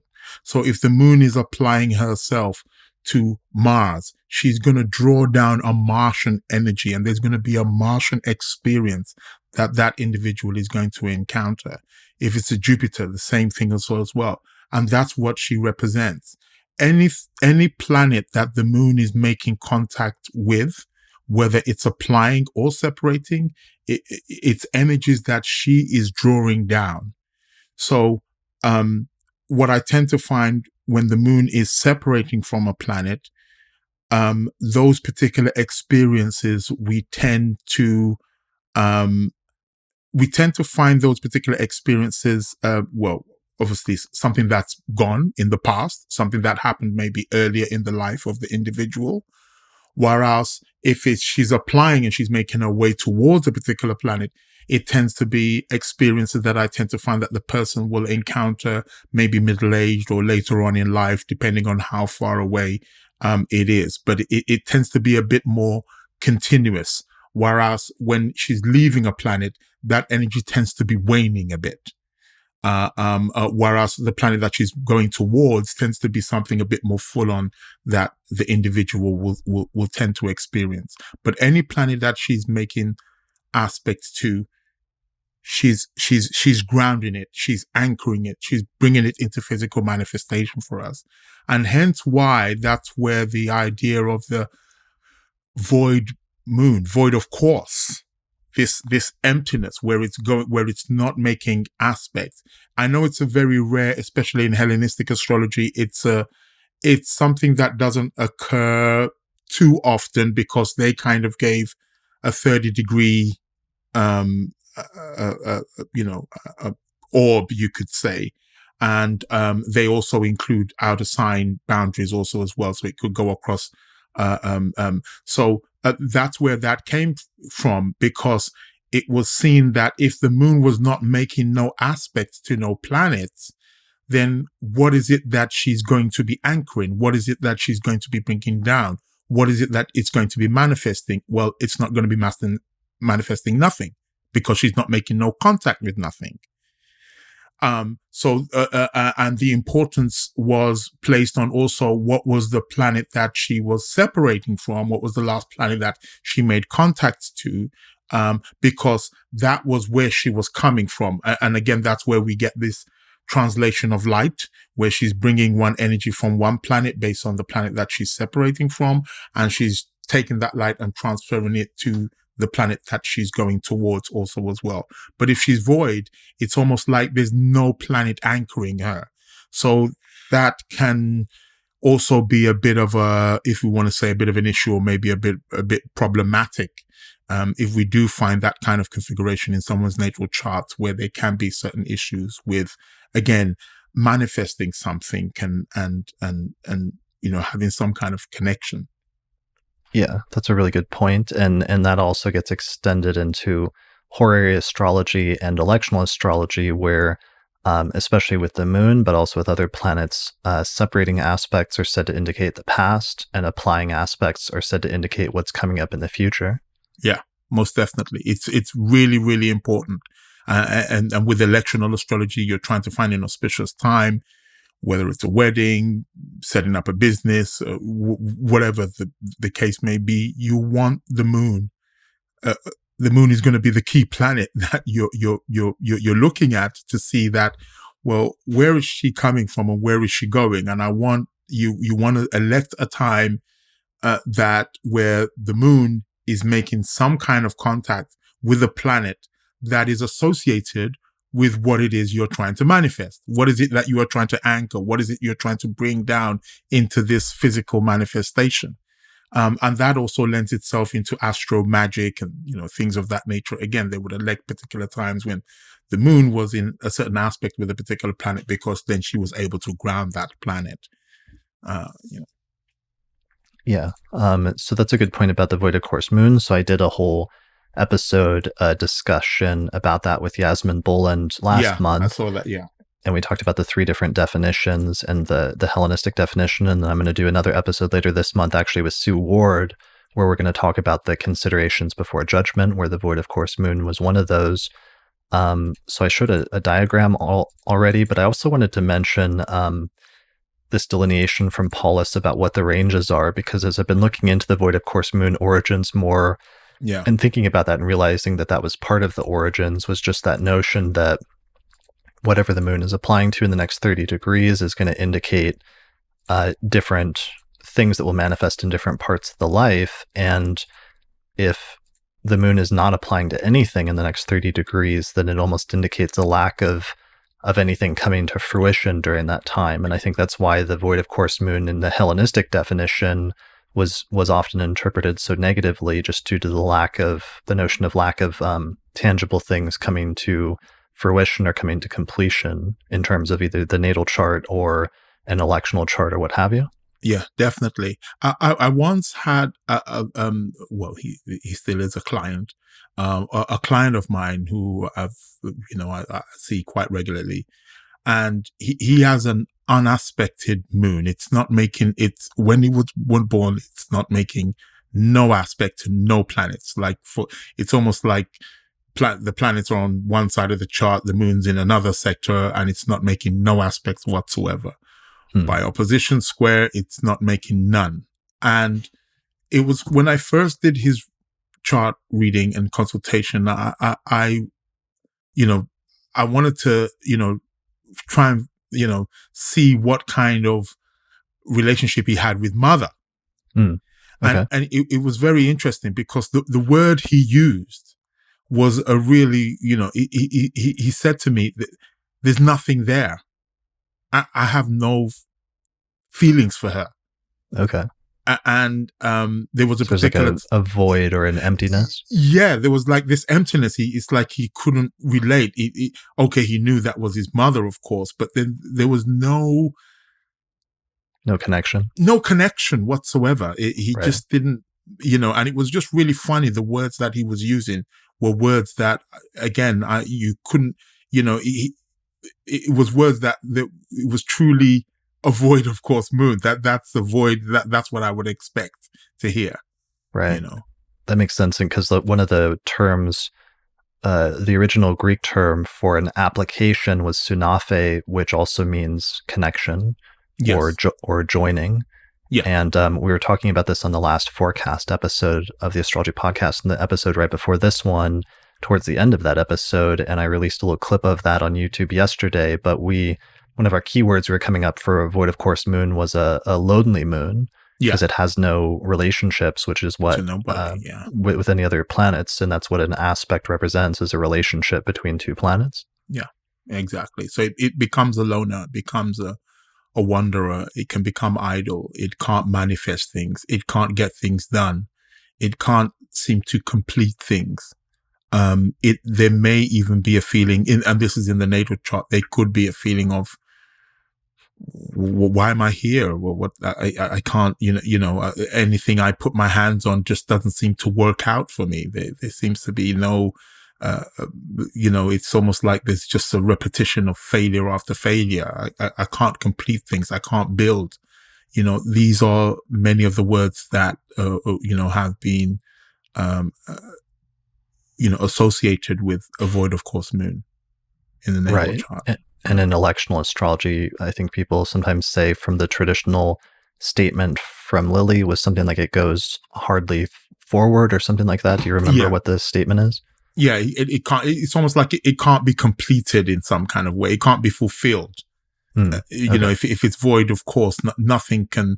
Hence, why they say in the horary astrology, if the moon is void, they say, well, nothing will come of the matter. I don't know how true it is, but I heard or read somewhere that Nancy Reagan, who was Ronald Reagan's wife, apparently she had an astrologer, and apparently when Ronald Reagan was due to have meetings, let's say he was having a meeting with Russia or with Iran about nuclear bombs or something like that, the astrologer would elect a time when the moon was void for them to have the meeting, so nothing would come of the meeting. So it kind of would favor the US. That was the old term. And apparently, but I don't know how true it was. It could have just been rumors or lies. I can't confirm how true it is, but it would make sense. I could see the sense in it that, okay, yeah, arrange a meeting when the moon is void because nothing's going to come of the matter. And in horary astrology, when they bring up a chart, and one of the first things that they would look at, they're going to look at the moon. And once they see the moon's void, then they say, well, in regards of your question, it's not going to happen, or nothing's going to come of the matter. Nothing can come of the matter because the moon is not in a position where she can anchor. She has the last say as to how something gets anchored in the chart, whether it's natally, whether it's electional, whether it's a horary. So if she's not making no aspects, nothing can be grounded. Nothing can come of it. So it can't move forward. It can't manifest. It can't work. Yeah, here's the definition of void of course from Lilly. He says, a planet is void of course when he is separated from a planet, nor doth forthwith during his being in that sign apply to any other. This is most usually in the moon, in the case of the moon. In judgments do you carefully observe whether she be void of course, yea or no. You shall seldom see a business go handsomely forward when she is so. So that's the traditional rule for void of course. So we were talking about in the Hellenistic tradition how that was a 30-degree range and it changed. I did want to change later, which we'll get into in a second. I want to share two things really quickly. One is just for those that are still new and still trying to conceptualize application versus separation. Let's imagine you've got a chart where the moon is at 15 degrees of Aquarius and Jupiter is at 14 degrees of Aquarius and Venus is at 16 degrees of Aquarius. So in this chart, the moon is separating from a conjunction with Jupiter, and then she's applying to a conjunction with Venus. So in this context, let's say this is an electional chart, the moon would be separating from Jupiter. So Jupiter would be what was in the past leading up to the electional chart or the horary question, whereas the moon is applying to Venus. So Venus would be indicating what is coming up in the future. So this would be traditionally a case of like positive enclosure or besiegement between two benefics. Yeah. And the way that also from a natal perspective, how I tend to approach that is the planet that the moon is separating from in the natal chart is kind of like an energy. So remember what we were saying earlier on about the moon being the receiver, the gatherer. She's also the anchor. So when the moon is moving from a planet, what it's indicating is that the nature of that planet is something that the moon has already gathered. So imagine somebody traveling and they've already packed their bags. So if the moon was moving from Jupiter, so like in that chart that you just showed now, the moon's moving from Jupiter, she's already packed Jupiterian and jovial things in the bag. However, she's now going towards Venus. So her mission now is to now take those goods from that are of a Jupiterian and jovial nature, and to hand them over and to give them now to Venus. And the relationship between her and the planet that she's meeting is going to let us know what kind of meeting is it. Is obviously Venus is a benefic, so obviously that's going to let us know it's going to be a benefic meeting, a meeting of love, and and strong union there. So that's how we interpret. So in the natal chart, what that tends to manifest as, what I tend to find is that the planet that the moon is going towards in the natal chart strongly shows a very strong theme that is going to play out in the native's life. And that theme will often take place in their occupation, maybe in their work, but it will be something that's really recognizable in that person's life. Whether it's challenging, whether it's difficult, whether it's great. Again, the planet and the condition of the planet that she's coming from and going to will dictate that. Yeah. Yeah, in a natal chart, I tend to think of the separating aspect that the moon has as sort of what you're born with and what you come into this life with in terms of what you have going for you or what you have going against you in terms of like your parents or your surroundings or your relationship with them and their situation, whereas the applying aspects are like the things that will develop at some point later on in your life that you will meet during the course of your life. Yeah. Most definitely. Yeah. So it's the moon's actually telling us she's already got the life story there. It's already mapped out. We could say the skeleton structure of it is mapped out. Right. Yeah. So that actually ties us into the Paulus quote. So in chapter 17 of Paulus, I've got my print translation here of Dorian Greenbaum's translation of Paulus Alexandrinus. But in chapter 17, and I just took like a little picture of these two pages, it's on concerning the separation and application which the moon makes to the wandering stars. Yeah. And I'll just read parts of it really quickly. It says, since the reckoning concerning application and separation happens to be varied, it is necessary to lay out the teaching concerning it. It holds thus: if the moon happens to be in a greater degree than a star in the same sign of the zodiac, she has made a separation from it, just as if a star which has dealings with the moon actually being in the same sign of the zodiac but having more degrees than the moon does, itself admits of an application by the moon.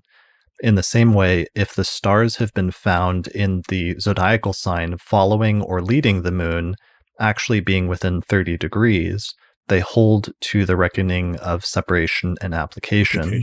So I thought that was really interesting because it means, at least to Paulus, it's not just planets that are that the moon is applying to within the next 30 degrees, but it's also planets that the moon is separating from within the last 30 degrees, which is kind of interesting. Like I say, she's the gatherer. So that last planet that she's made contact with, she's gathered something.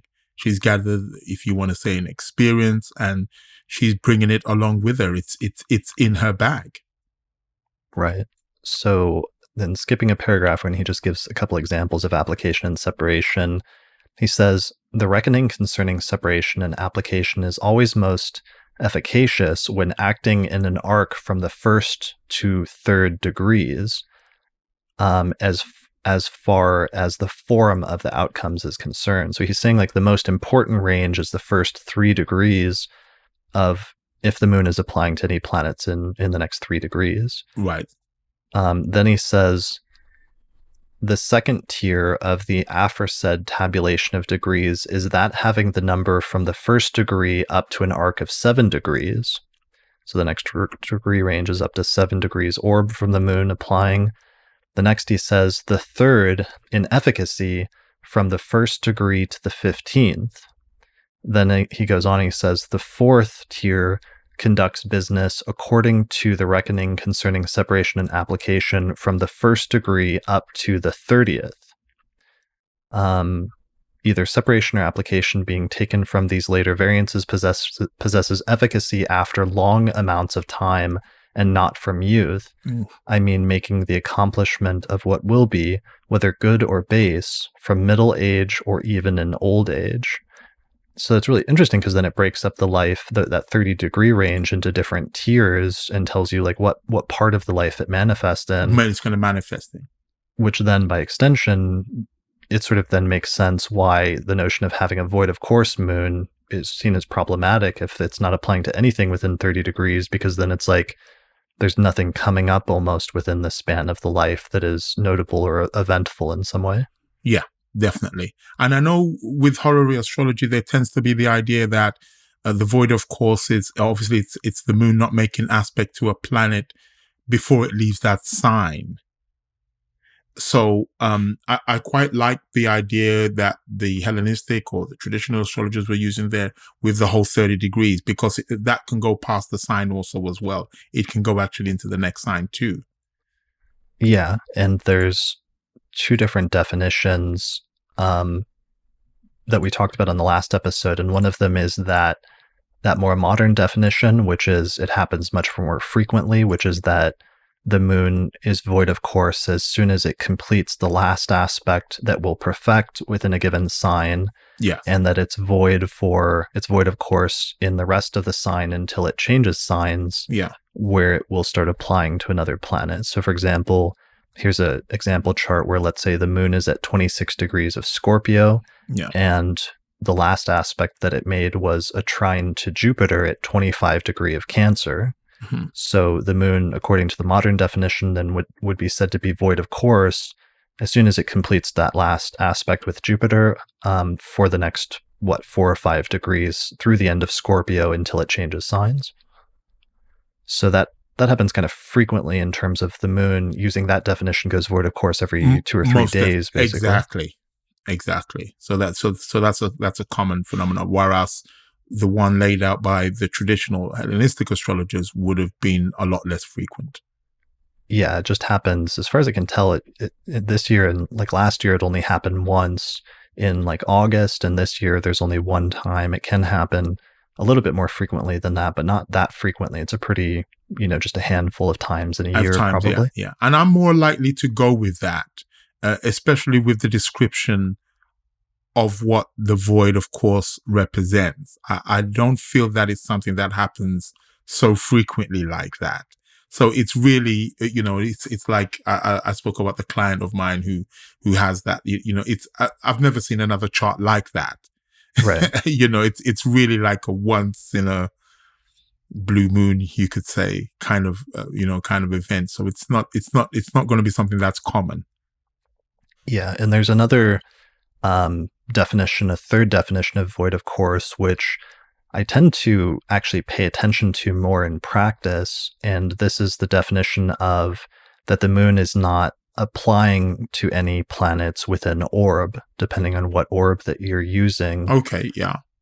So in the Hellenistic tradition, they tended to use an orb of 12 degrees for the moon. For the moon. For applying aspects, which is about the average daily motion of the moon. It's the average distance that the moon will travel in a 24-hour period is about 12 degrees. And just as a matter of practice, it's like there's a separate historical discussion about that I talked about last month with Yasmin, and that Sue Ward and I are going to talk about a little bit later this month when we talk about the considerations before judgment. And she discovered or made a discovery that Lilly, she thinks that Lilly's definition of void of course was actually this definition, that the moon is not applying with an orb to any planets, and that it was not the other definition that's the more modern version that is usually assumed to come from Lilly. Right. Okay. So here's a diagram for that really quickly. So let's say the moon is at 10 degrees of Aries, and that it's just completed an exact aspect, a sextile with Venus at 10 degrees of Aquarius. And the next aspect that it will make is a conjunction to Jupiter at 29 degrees of Aries. Yeah. But that's a full 19 degrees away. Yeah. So that's not usually considered to be within the immediate application or the immediate orb of the moon, which let's say is 10 to 12 degrees or something like that. So that means for the next 10 to 12 degrees, it's going to be, according to this definition, void of course, just because it's not making a close application. It's not close, right. In the next 24 hours. Okay. So that's that definition. And I think in practice, that's the definition I tend to pay attention to the most in terms of electional charts, because in electional charts, you're always looking for what is the next applying aspects that the moon is going to make, because that's going to indicate what's going to come up in the future after your election is initiated. Most definitely. And that's one of the most core fundamental rules in traditional electional astrology is you should always make sure that the moon is applying to positive aspects and is not applying to difficult aspects. Yeah. So as a matter of just... but traditionally or Hellenistically, they would have said they would have even maybe considered that a conjunction. Yeah, that's the same true. Sign. They would consider that being in the same sign as like a sign-based conjunction. That's a good point. Yeah. And it gets tricky since we're talking about we're talking about 2,000 years of different history. And I think it's tricky because what void of course meant may have changed in different eras, and it also may have been different in different authors. Like, I think it may be true that in practice, Lilly may have used this, not applying within orb within, let's say, 12 degrees rule. But in other earlier authors like Abu Mashar, it almost looks to me like he was paying attention to the sign boundary, and he did think that maybe it had to be applying within the same sign, and that he may have treated it, there may have been a distinction if there was a sign boundary that was in the way of the application. Yeah.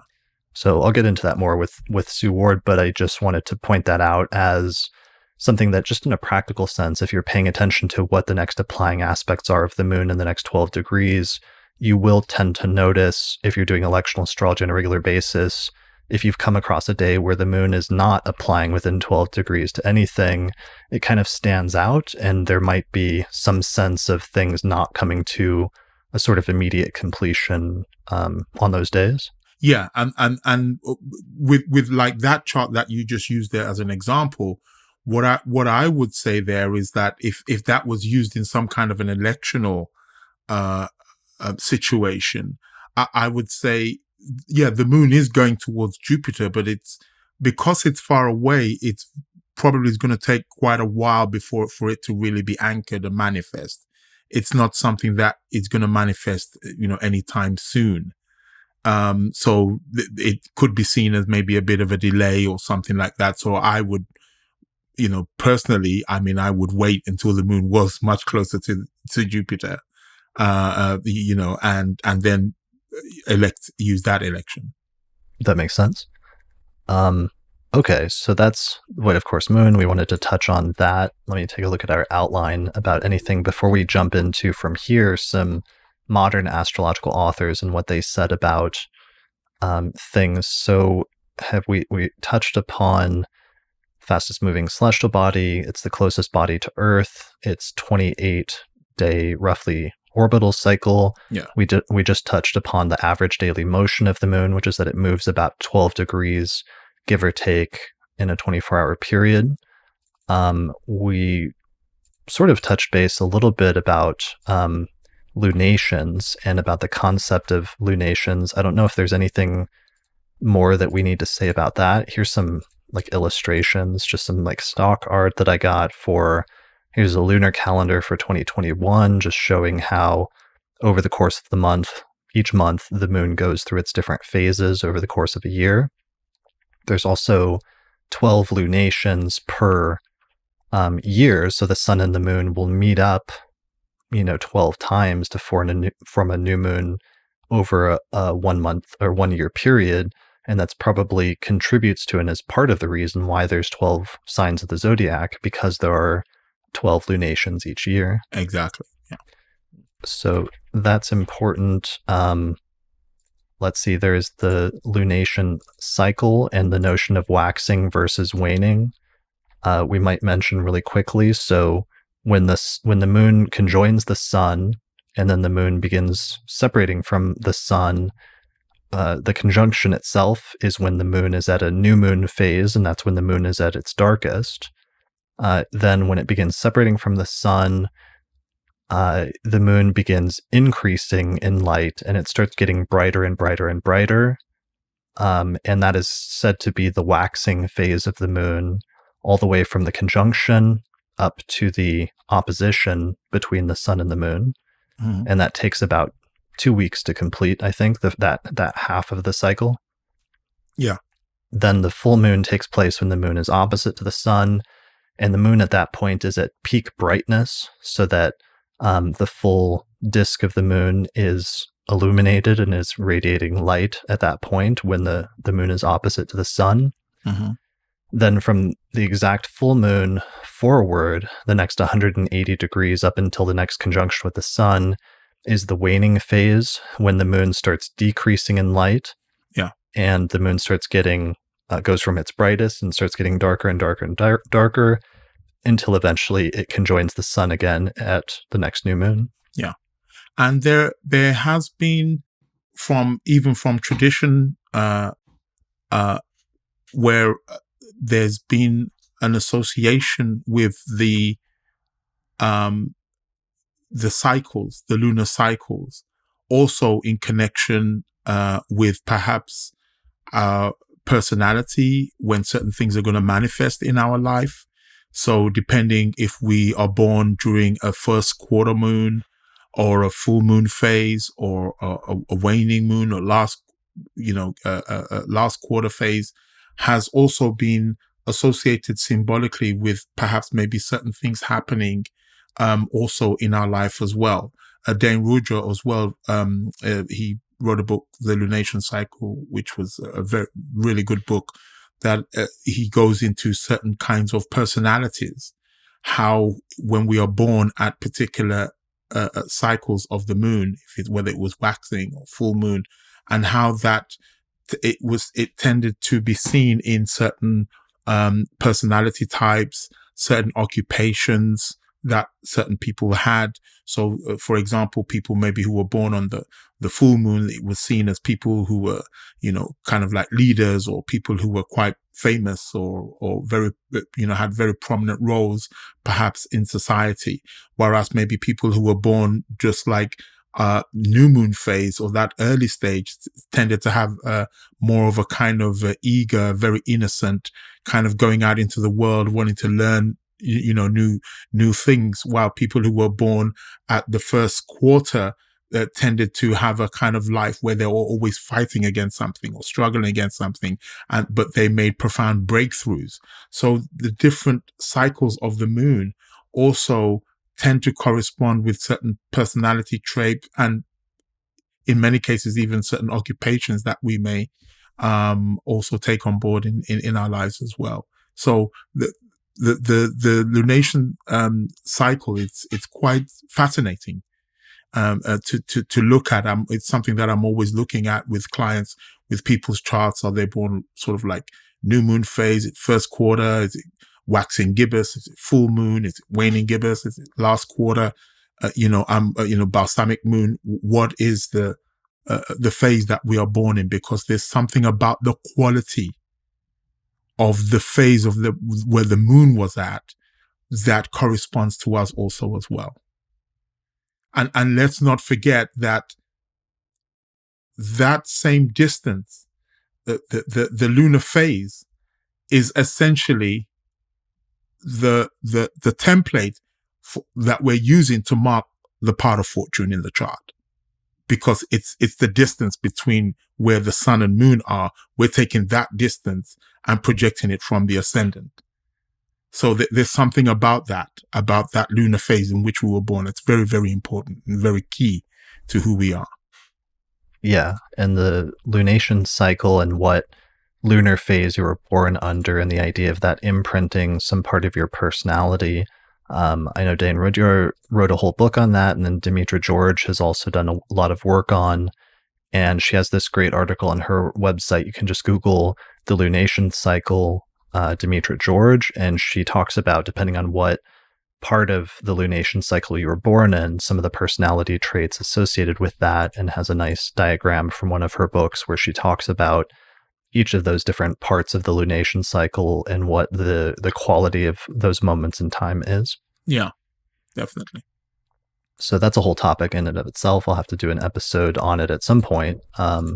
Probably too much to go into today. One thing we didn't mention, which we could mention really quickly, since we're getting into the lunation cycle, is, so there's there's one new moon and one full moon each month. Yeah, each month, yeah. And they're always approximately like 14 days or 2 weeks apart. Yeah. When there's a sun moon conjunction, when there's a new moon or a full moon, and it takes place near the north or south node of the moon, then that will also tend to be an eclipse. If it's close enough to the nodes. Yeah. So if the easy way to tell is that if it's a conjunction of the sun and the moon next to the nodes, then it's going to be a solar eclipse, because that's when the moon passes in front of the face of the sun. Whereas if there's a full moon that takes place near a conjunction with one of the nodes, either the north or the south node, then it's going to be a lunar eclipse. So just basic astronomy, but good to know as you're learning about the moon and its purpose in astrology. Let me see if I have any other images related to that to show for our video viewers. Phases of the moon, picture of the moon. There's a solar eclipse. I think this was the Great American Eclipse in 2017. Oh, okay. There's a famous painting of like an eclipse taking place, and there's a bunch of astrologers and people are kind of freaked out about it. And sometimes eclipses traditionally were sometimes viewed as negative or as ominous phenomenon, because it was kind of like out of the ordinary for during a total solar eclipse. What happens is that it's like bright and it's the middle of the day and everything's going great. And then all of a sudden the moon moves in front of the sun, and all of a sudden it becomes dark out, as if it's like the middle of the night, right in the middle of the day. And so there was some sense of not just light being extinguished in the middle of the day and that being odd, but also of almost like an interruption in the natural order of things, where normally if it's like 1 o'clock in the afternoon, it's supposed to be bright out, but if it suddenly becomes dark out, then there's a basic disconnect, or there's some sort of disruption in nature in some sense. Yeah.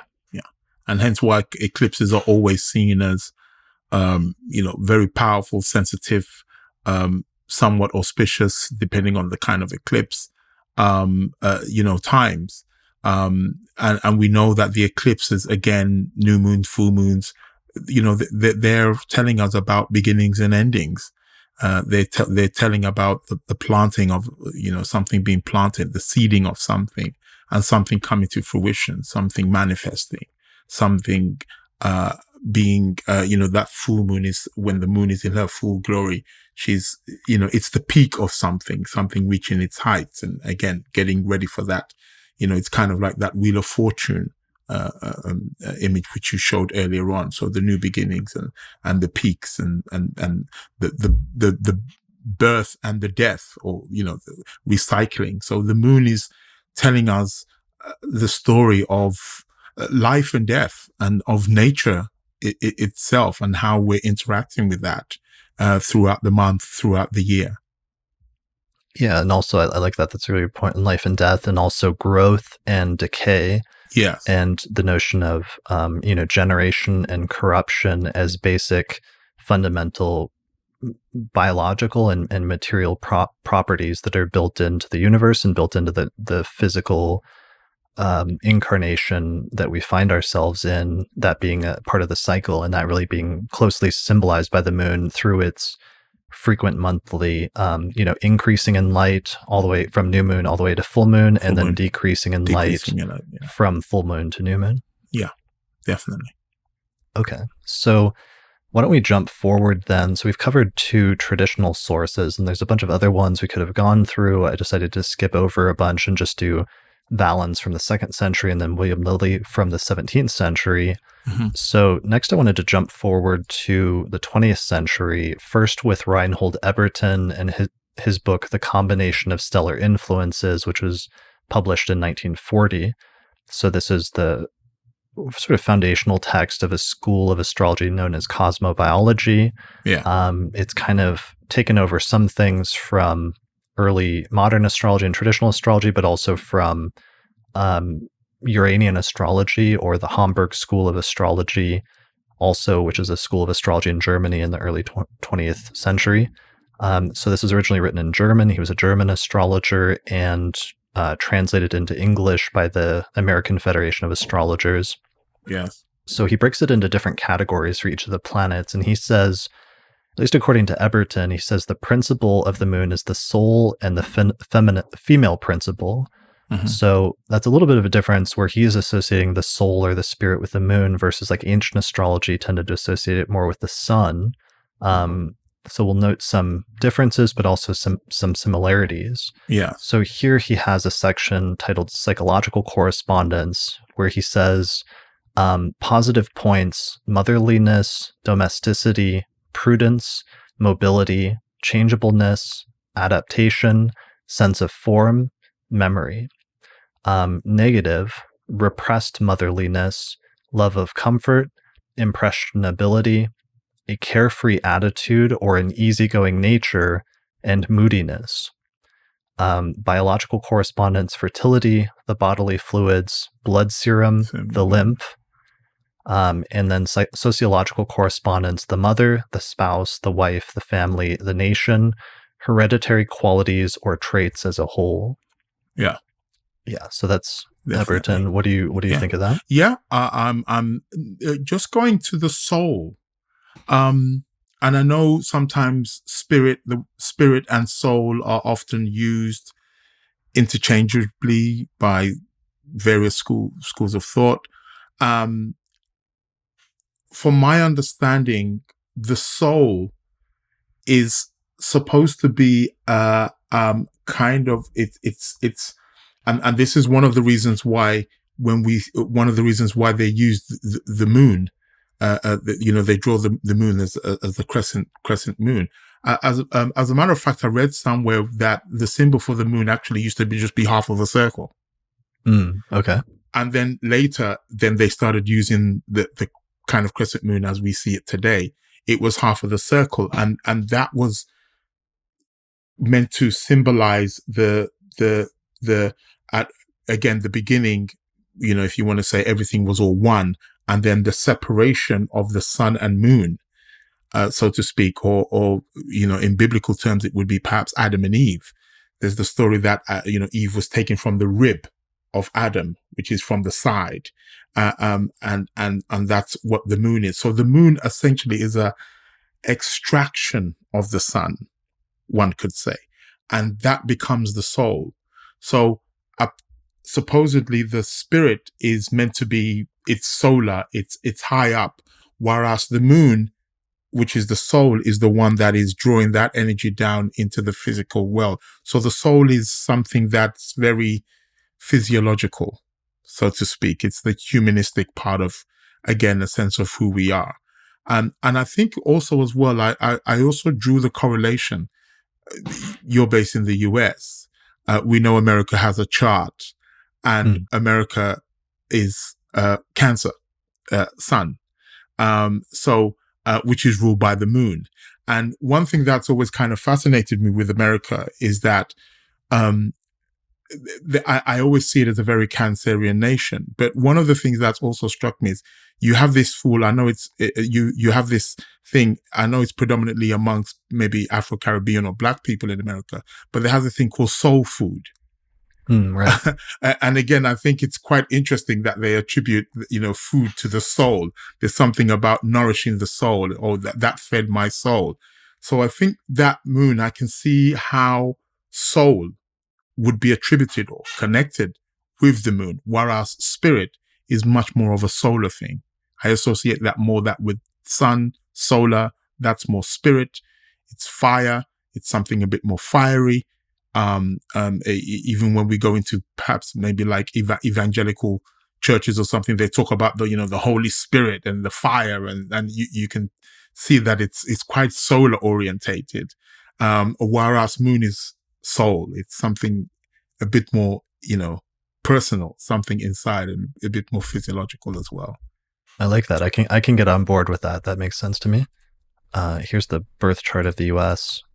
Just since you mentioned it, this is the Sibley chart, or the Sibley version of the chart with Sag rising, but it has Venus and Jupiter and the Sun and Mercury in Cancer. Well, you got all your planets in Cancer. Yeah, it's a stellium, all right. Yeah, it's a stellium. Your chart rulers in Cancer. Everything. 10th house rulers in Cancer. Cancer is the dominant factor here. Right. Yeah, definitely. And the moon is in Aquarius. It looks like it's just past the full moon. Full moon would have taken place in Capricorn a few days earlier. All right. So let's see. Back to Ebertin. Did we learn anything else? Has anything changed besides that in Ebertin? I mean, there's some things that are the same or that are very similar. He did focus on like mobility, which we've seen before. He also focused on like changeability, but also adaptation, like being adaptable or being able to adapt to like people or circumstances, I think is a nice extension of some of the like receptive meanings we were talking about earlier. Yeah, definitely. And I suppose also as well, we have to be able to look at the moon, because remember, the moon also presides over our instincts. And, it's very instinctual. So there's something about the way we live on Earth, the way we interact with nature, where we have to learn how to adapt. Right. I know survival can be a Martian thing, a Mars thing, but there's a strong lunar orientation also as well, because we need food, we need to survive, we need to get clothes, and that kind. So there is that adaptation, and I feel that is strongly a lunar quality. Yeah, definitely. That makes a lot of sense. And also those being like biological, sometimes physiological characteristics of like basic things that you need to survive physically, like to eat or to sleep or to have shelter, like your home and your living situation, and all of those things. And that sometimes those inherent instinctual traits are like bodily things that can be quite separate from like intellectually your mind or what you think is moral or like rational or something like that, which are more abstract structures, whereas sometimes physiological impulses can be things that just come along with or come from wherever ancestry, or come from different things that have been passed down inherently with you as part of the body or the physical lineage that you're from in some way. Yeah, definitely. All right, that's a good point. One last thing that's connected with that Ebertin mentions, it's interesting, I don't think we've seen before, is he mentions memory, which I thought was an interesting one, because memory is something, it's like, memory is something that's like impressed on you. It's like an impression that you receive and you hold after having an experience, but it's something that you gather together and that like sticks with you in the back of your mind. Yes. Yeah. And that's a very good point there. Memory. because very often when we speak about maybe memory or mind, it tends to be given to Mercury. However, the moon actually is mind, but it's a different kind of mind. It's, if you, again, also as well, when you're talking about memory, again, you're talking about holding on to something, memories of when we were young or when we were children and things like that. That is all stored by the moon. The moon is the one that restores our memory. It's not Mercury. Mercury may be the one that can convey it, or maybe explain it, or speak it, or express it, or communicate it. Mm-hmm. But it's actually the moon that's actually storing the memory. She's keeping that. It's in a storehouse. She's containing it, because we have to remember that the moon is the container. She's the storehouse for all of our experiences. So she's collecting or gathering all of those experiences and storing them there in a particular place for when it can be reused or ready again. It can resurface. So yeah, the moon is memory. The moon it's quite interesting, because in Vedic astrology, they attribute the moon to the mind, which is something that we would readily, very often in Western astrology, say, oh, that's Mercury. If our moon is being disturbed in any way, whether by a transit or whether it's like that in the natal chart, it will affect our mindset, our memory, how we function as a whole. So there's a very strong link between moon and mind, and that's one of the reasons why, if we remember earlier on, there was something about the moon being connected with being a drunkard, things like that. So being drunk was something that was affiliated again with with the moon. And when people are drunk, again, they lose their equilibrium. They don't quite know where they are. Their mind, they seem to be kind of all over the place. They can't think straight. So this is, again, these are all moon qualities here that we're speaking about here.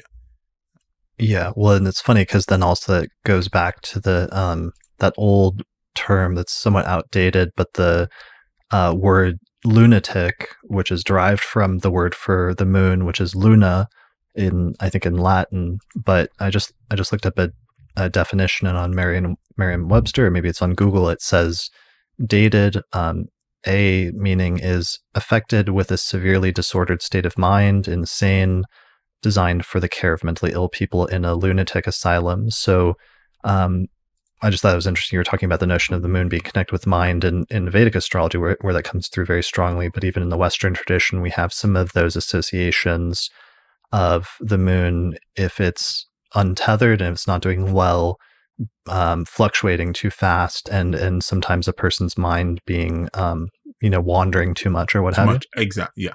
Exactly. Yeah. Okay, so memories, and that can be like memories that you can recall from storage that are sitting there, and they can be recent memories of like what I ate last night versus more long-term memories of like things that happened in the first years of your life that you may not even remember anymore, that were foundational or influential or shaped your personality in very core ways. Yeah.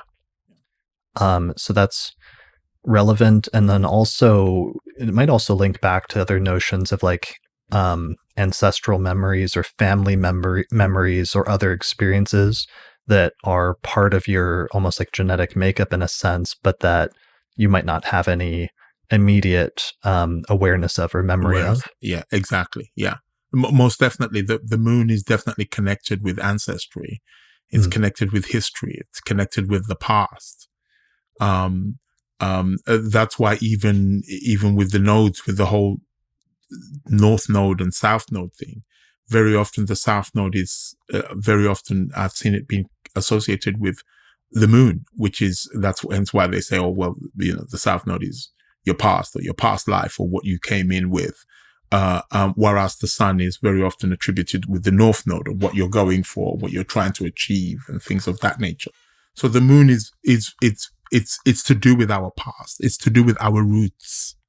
It's to do with where we were anchored. It's to do with parents. It's to do with nurturing, upbringing, our sense of security, all that which is in the past, whether in this lifetime or if you're open to previous lifetimes also as well. I know in, for example, in Jewish astrology, when I was studying that for a while, there was the idea, there's the school of thought that they said that your moon sign was your previous incarnation sun sign. So there's that school of thought where they say that your moon sign in this life was actually your sun sign in your previous life. So, but again, it's quite interesting that they're still using that, if you want to say that lunar template to do with the past. It's something that's there. You see, the moon in our chart actually may be even showing, it's showing us something that was there even before we came into existence. That's connected with our ancestry, that's connected with our past, that's connected with our family, that's connected with the home. It's actually just showing something we're born into, that where we're coming from. Right. So maybe roots could be like another good keyword for the moon. Yeah. The past, the roots, DNA, ancestry. It's all there. Yeah. And then one other thing in terms of Ebertin, so tied in, our discussion we just had was tying in especially to that last signification he gives, which is hereditary qualities or traits as a whole. It's interesting he also mentions, and it's a recurring theme, but he mentions the mother, but also the spouse and the wife, in addition to the family in general. And his first principle, he said at the very top, was the female principle. So that might be worth mentioning, that the moon is one of the general significators sometimes for women, both in astrology in general or in like a horary chart, where somebody's asking a question, but also sometimes in a natal chart of representing women or female figures in a person's life in different ways. So it's usually the moon and Venus that are associated. And Venus, yeah, that's correct. Yeah. So I can see why they use that with, the wife or the spouse. And again, a lot of that also would be associated with the kind of lifestyle, of those days, because women were generally the housewife. They stayed at home, look after the children, make sure that the house was kept, in looking after the domestic situations. That was more affairs that belonged to, the female. That doesn't mean to say that a man can't do it. In this day and time, we do have men who are actually doing that now, where roles are swapping. So, again, men have moons too. Right. So, and I think that's also quite important to also point out that, because there tends to be it's not common, but there tends to be this idea that, the moon's more, because it's feminine. So it's something to do with the females and women. But no, men have moons too. We just may express it in different ways, but based on the kind of template that society may have, or kind of lifestyle or culture, they may express that moons in different ways. Yeah, that's a really good point, that astrology, and that's one of the things I was trying to draw out by showing these quotes from different time periods, is that astrology is culturally relative to some extent, and the astrology is always a reflection of the culture that it's being practiced. Exactly. And some of the different ways that people's lives will be adapted, or ways that people adapt their lives depending on what the cultural norms are.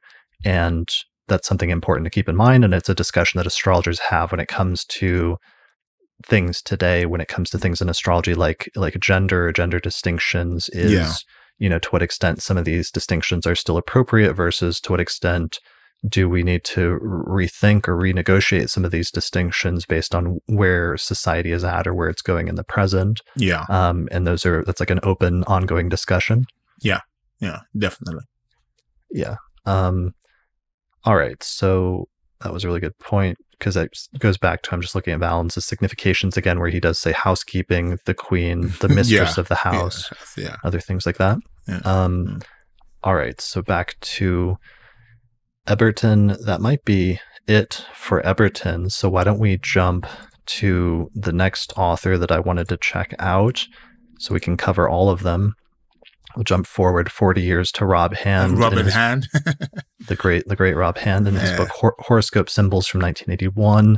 So this was after the rise of like modern psychological astrology, and even though there were psychological traits mentioned in Ebertin, and Rob Hand was influenced by Ebertin as a significant influence, there's also been an influx of like Jungian astrology and the works of Liz Green and Carl Green, Jung and Dane Rudyard and other astrologers have pushed astrology in an even more psychological direction by this time in the 1980s. And so we'll see that as a difference in Rob's stuff. And this is also before Rob got into traditional astrology. So this is when he was sort of at his most modern in some sense. So here's what Rob has to say about the moon. He says, it is the idea of where we have come from, the source, the womb, the great mother. It is our past, childhood, heredity, or family, both current and ancestral. See, so he's nailing some of the stuff we've just been talking about really well. Yeah, I couldn't agree with him more. Yeah. It is also bound up with our ideas of country and native land. The action of the moon tends to be unconscious. Either it is part of the structure of the self that has not been examined, though it influences our thinking and perception every minute of the day. Yeah. Or it relates to experiences that were very early, even prenatal, and which are therefore not conscious. The moon relates to unconscious assumptions that we have made about life from the beginning, attitudes that we learned from our parents without realizing it, hereditary mental patterns such as instincts, and very important psychological patterns that arise from infantile experiences, both positive and negative. Yeah. And then I think I skip over something. He says, in most astrological literature, the moon is considered the primary indicator of the emotions. So I think that's like the first time, I don't know if that was mentioned by Ebertin, but the notion of associating the moon with emotions becomes a major focal point, I feel like, in modern astrology in late 20th and early 20th century Western astrology. Yeah. Yeah, we don't really see that word flying around so much in the traditional or medieval times. Right. And maybe that's due to like the rise of depth psychology or psychological analysis in the 20th century and the notion of emotions being more of a focal point or something. Yeah, definitely. And maybe it may be shedding a bit of light on perhaps humanity as a whole, may have been scratching the surface a bit more or tapping into more what's going on maybe on the inside in that lunar realm, in that subconscious realm, perhaps. Right. Yeah, that could make sense. Like depth psychology being an analysis of both, one's emotion and one's internal state, but also, early authors like Freud, for example, were interested in a person's dreams also, and what a person's dream state had to say about a person's psychology or things going on underneath the surface. Yeah, exactly. And he was a Taurus, where the moon is exalted. And if my mind serves me correctly, I believe Jung had moon in Taurus as well, or something of that nature. I know he was a Leo, but I believe he had moon in Taurus or something in Taurus. All right. Well, you may have his chart there. Bring it up for not to fact check you, but I was looking really quickly, and I think you're right. So here's Freud's chart. I like being able to do that when I'm having a discussion with astrologers. Just bring the chart up. Bring up the chart, yeah, just in case that there's any mistake. Yeah. So Taurus. So yeah, Sun in Taurus, and then let me see if this will show up. So here's Jung's chart. Can you see that? Yeah, I can see Jung. Moon in Taurus. Yeah. Moon at 15 Taurus.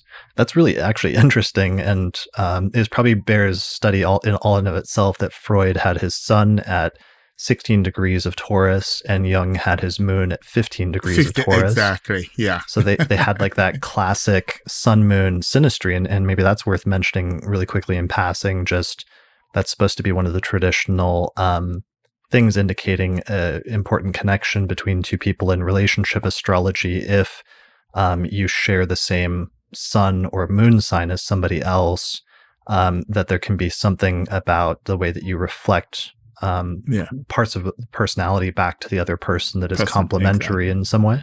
Yeah, most definitely. And we know that obviously they had a very strong bond and relationship. And, Jung studied under Freud, that was his teacher, he looked at him as a teacher, as a father figure, they both made groundbreaking observations in and around people's dreams and how that reflected aspects of their life, and looking into the symbology of the dreams and what it meant and how that could, the dreams are, they're the voice of the oracle. And people like Freud and Jung were able to understand those the symbolic languages and what the dream was trying to convey or say to the client who had that particular dream, Yeah. And maybe the moon may be connected perhaps with like sleep or dreams, but also one of the keywords that's coming up here that's brand new in Rob Hand's significations is he talks about the unconscious or either the unconscious things within the native that he relates to the native, that like that which is unconscious, but you do without realizing it. Yeah. As opposed to like conscious actions or conscious states. Yeah. Which is much more solar, kind of with that moon tends to be, that's why the moon represents our habits. Again, it's instinctual. It's stuff that we don't even realize we're doing. It's stuff sometimes we catch ourselves doing, or sometimes we may, oh my God, I do that. I don't realize that I actually do that. Right. And it's that moon, you see, just operating on that sub level. Yeah. And maybe that's why sun moon contacts and synastry are good, because maybe there's something that the person does about their conscious personality that connects well with some part of the unconscious personality of the other person or something like that. Yes. Yeah. Yeah. One helps or triggers the other, it's it's a good balance. All right, so that we could stay there for a little bit, but let's move on to the next one. I wanted to do two more excerpts. One of them is from Richard Tarnas in his 2006 book, Cosmos and Psyche, which I always considered, because this was one of like the last great works on modern astrology before the traditional revival really had taken off fully. And so to me, it represents sort of a pure distillation of modern astrology. Yeah. He also had some historical background and outlook. So it's not that it completely excludes anything traditional, but to me, this is a good encapsulation of some portions of modern, what he calls archetypal astrology. Yeah. So Tarnas says, the moon, that it signifies the matrix of being, the psychosomatic foundation of the self, the womb and the ground of life, the body and the soul, that which senses and intuits, the feeling nature, the impulse and capacity to gestate and bring forth, to receive and reflect, to relate and respond, to need and to care, to nurture and to be nurtured, the condition of dependence and interdependence, the diffusely conscious and the unconscious, the anima, the immanent, the centripetal, the home, the fertile source and ground, the cycle of manifestation, the waxing and waning, the eternal round, the ruler of the night sky, of the diffusely visible and the invisible, multiple sources of luminosity within the encompassing darkness, the polycentric, yin, the whole that contains the part in potentia, Luna and all lunar deities, the great mother goddess, together with aspects of the child, puella puer, constituting the relational matrix of life. So that's it's interesting because we were speaking about the movie The Matrix. Another thing that jumps out me with the movie, in the first one, there was the bit where Morpheus obviously offers him the blue or the red pill, but when he takes the pill and goes into the coma, one of the first things you see is him being in a pod, and you see all these great pods that look like eggs, and so that's the matrix. The womb is the matrix. This earth is a matrix. It's a system that's holding us. It's containing us. It's anchoring us in some way, shape, or form. This is what the moon represents. The moon is the matrix. Right. And the physical life that you're born in, because it's like when he wakes up at that point, he realizes that he's been living in like a dream state. Exactly. His mind has been in the simulation, but his actual physical body is like being kept alive through like tubes and stuff. Exactly. Yeah. And that was a much different experience of what his body was doing compared to where his mind was elsewhere. Exactly. Yeah. So one of the things that's mentioned here that we didn't touch base on, even though it was mentioned way back in Valens is that Tarnas mentions is that he mentions that which senses and intuits. And that's actually a really good point, because one of the significations that Valens gives that we glossed over was he said that it signifies, I think he said, the left eye. Yes. So that both of the luminaries, the moon and the sun, were traditionally associated with the eyes, and to some extent with like sense perception, and that sometimes is actually a very literal manifestation where aspects to the luminaries can sometimes indicate things that have to do with the person's eyesight and vision and ability to see and perceive things. Yeah, definitely. Because the right eye was associated with the sun. I think we get even certain aspects of that in the Egyptian myth, where you got the eye of Horus, for example, which is again very often the right eye, and so one is again solar eye, to be able to see in the day, to be able to see that which we're conscious of, and the other is again the ability to be able to see in the darkness, in the night.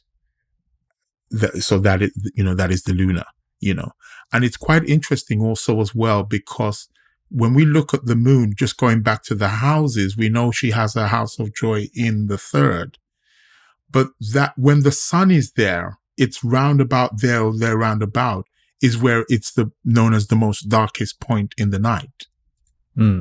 Right. When he's transitioning from the fourth house to the third house is technically kind of midnight-ish, 1 o'clock in the morning. It's round around a bit, depending on the season, of course. But that's when he's making his transition from that fourth into the third, which is the most densest part of the night, the darkest part. And that's where the moon has her joy. Yeah, that's a really good point. Let's see. And it makes me think of also like that notion of the luminaries being associated with seeing. And in the ancient world, some of the ancient optical theories, they believed that there were two optical theories. One of them was that there's rays emitted from the eyes, which then fall on different things that are within their field of vision. And that's how we see, through a ray being emitted from the eye and then hitting something. Versus there's another theory that rays are instead received by the eyes, and that it's through receiving these visual rays that we're able to see and perceive things. Right. And there was also a mixed view, and I think this was the view of some of the ancient astrologers, that the eyes can both emit as well as receive as well. Yeah. Rays of vision. Yeah. And I think this is actually tied into the aspect doctrine and tied into the traditional rulership scheme, where the sun is said to emit. So it emits rays on the right side, let's say going from Leo in its domicile to a sextile ray to Venus and a square to Mars and a trine to Jupiter and an opposition to Saturn. Whereas the moon was said to receive. Yeah. And I think the rays were conceptualized then as going from the other planets, like Saturn in Capricorn and the moon receiving it in Cancer, or Jupiter in Pisces and the moon receiving it in Cancer, or Mars in Aries sending a square to the moon in Cancer, or Venus in Taurus sending a sextile. So that's like that ancient optical theory of rays being emitted or being received is tied in with that domicile scheme. Yeah, makes perfect sense. Yeah, but it's funny how sometimes that can show up very literally if you have major aspects or transits to the sun or to the moon. Sometimes it can show up in things happening, like events that relate to your eyes. Yes. Sometimes that can be, good things, but other times it can be challenging things. Like I've had like a challenging transit and had like an eye infection or something like that. Yeah. I've seen that as well, where people have, certain difficult transits to the moon, and there's been problems, literally as that to the left eye, All right. So is there anything else? There's one more quote I want to read, but is there anything else about Tarnas that stands out that's worth mentioning, or are we ready to move on? Yeah, if we can just go back to what he used a lot of very wonderful keywords there. Yeah, like there's stuff like the anima, for example, which is the whole thing, and the psychosomatic condition of foundation of the dependence, self. Dependence and interdependence. Which is quite interesting, because the moon is you know, we are all dependent on something. Mm-hmm. The sun is more kind of individualistic. It's more independent. Whereas the moon shows us the part of us that we are dependent upon. What is it that we look to depend upon? We rely upon it as a source, maybe food, a sense of security, both physical and emotional. So we are all dependent on something in life. We all need to feed on something in order to be able to exist, in order to live. We need a kind of food. We need a kind of liquid, kind of water. Humans try to structure society or try to make society in a particular way that can sustain us as, human beings, or that can keep us in a particular kind of system in an orderly kind of way. So that's very important as well, to also understand that we need we depend on something. We can't be there's a part of us that is independent, of course, but we're not totally independent. No, nothing is totally independent. Everything depends on something in order to coexist. And that's what the moon brings us in as a unit. Hence why it's connected with the family. It's connected with the home. Nation, as Robert Hand said earlier on, it's connected with nation. It's connected with country. It's all of that, because that sense of we are a part of something bigger. We're a part of something larger. We're part of a family. We're a part of a grouping. That's what the moon's purpose is about. That makes sense. It makes me think of the moon and its placement in the chart being, where are you receptive and adaptable, but also where in your life do you make room for other people to sort of adapt to them, as opposed to the opposite, which is asking other people to adapt to you, which is more of a solar thing of like the sun just sort of shines and is what it is and puts its light and its rays out there, whereas the moon can tend to sometimes make room for other people or find ways to be more adaptable and adaptive, and that can manifest either literally or in like psychological sort of traits. Yeah, most definitely. All right. So I want to squeeze this last one in here, since we're almost up to like 3 hours on this podcast. No problem, man. So the last like I said, we could be here for the next 3 months. Right. It's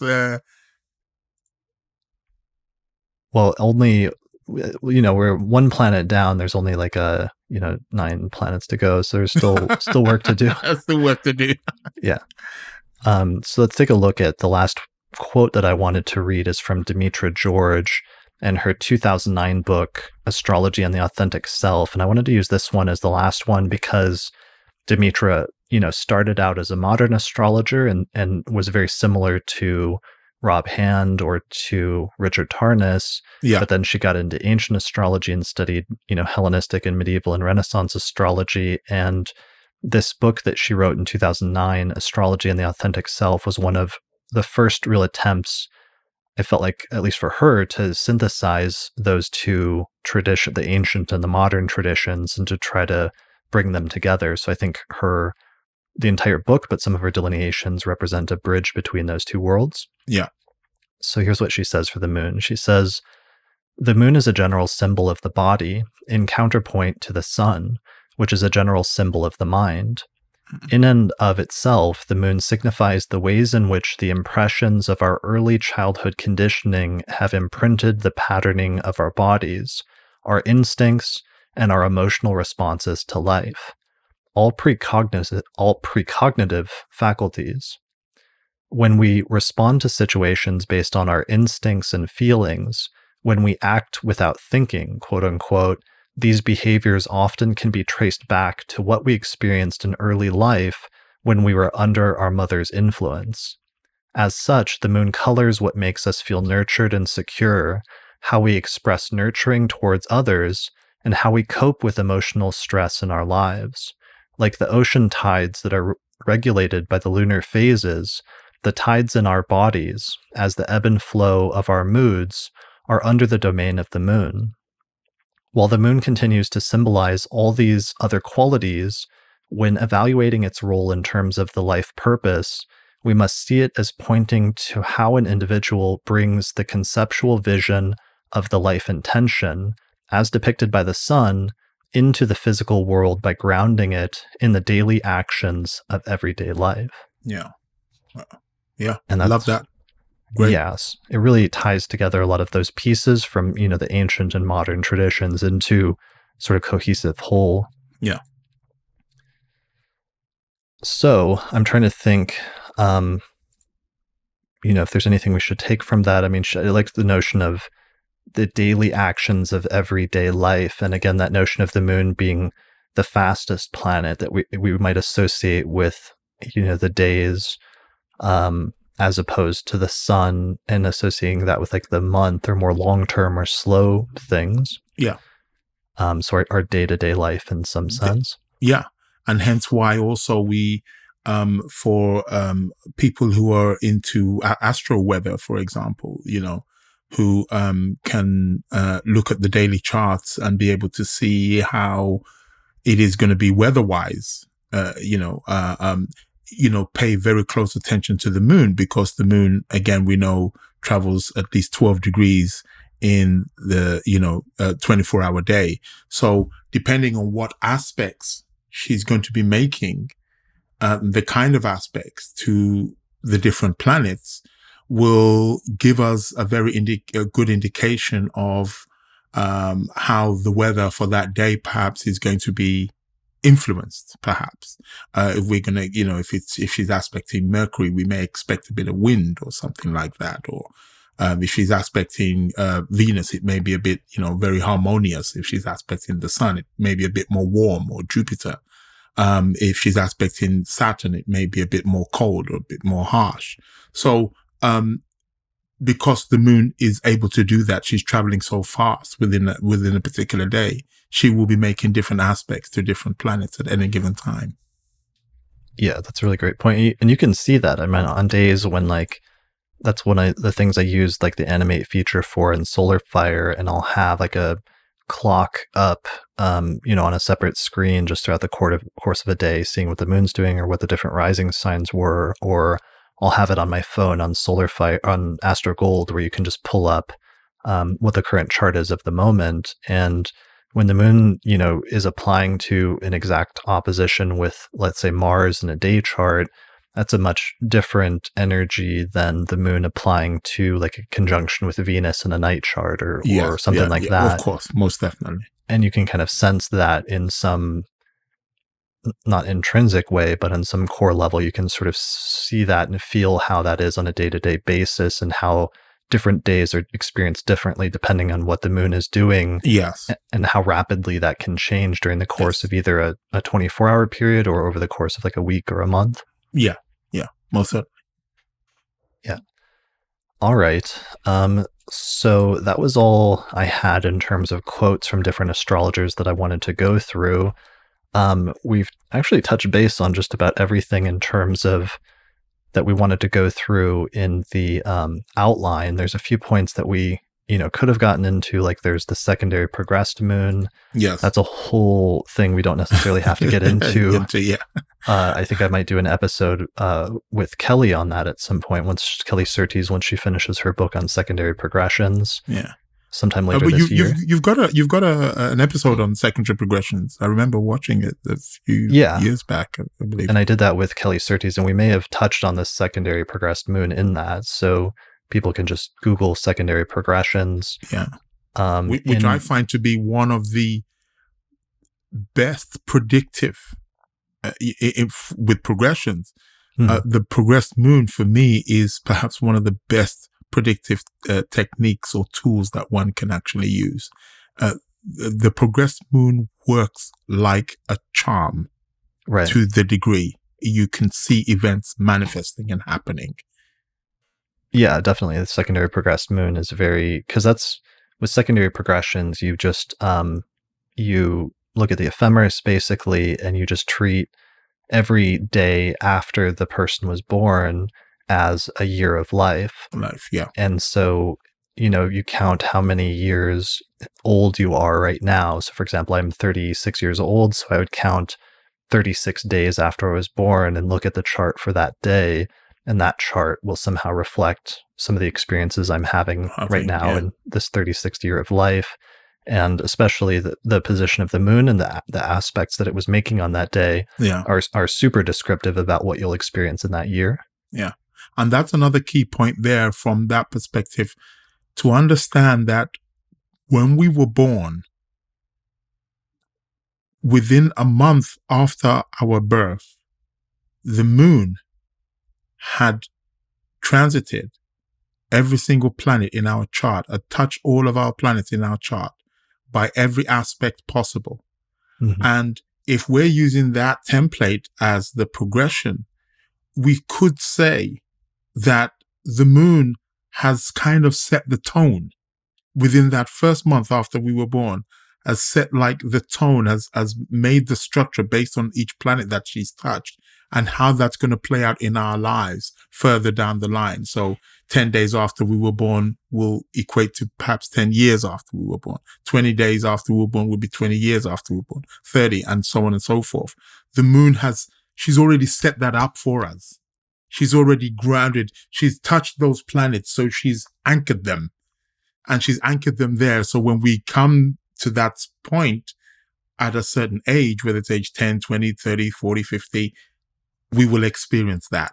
So it's the moon she's setting everything up. Right. She's setting that foundation. That makes a lot of sense. And that's a good point. And also that means when you're 28 years old, that also then is the first time that the moon will have completed approximately a full cycle around the zodiac. Exactly. In your secondary progressed chart. Yeah. And that also kind of coincides with the Saturn return, which occurs between the ages of 27 and 30. So the Saturn return is treated as a big deal in and of itself, and as, ending of one cycle and beginning of a new cycle in your life that lasts for about 28 years or 30 years. But knowing that the secondary progressed lunation cycle also completes around that time, around every 28 years or so. Yeah. And knowing that that's ending one cycle and beginning a new one is also important in that context. Yeah, most definitely. Yeah, for sure. Okay. Yeah. Let's see. So that, I wrote down really quickly this morning, one interesting part about the Indian tradition is the Chandra Lagna, because of how much emphasis is placed on the moon in the Indian tradition, partially because in Indian astrology, their original indigenous astrology was based on the nakshatras, which is like a 27 or 28 sign lunar zodiac that's about 12 or 13 degrees each. Yeah. But one of the things that Indian astrologers do that's somewhat unique is they'll not just pay attention to houses derived, whole sign houses derived from the ascendant or the lagna, but they'll also do a separate chart with houses derived from the moon sign. Yes. And then do basically whole sign houses from the moon. Yeah. And that is a technique actually which was somewhat practiced also in the West.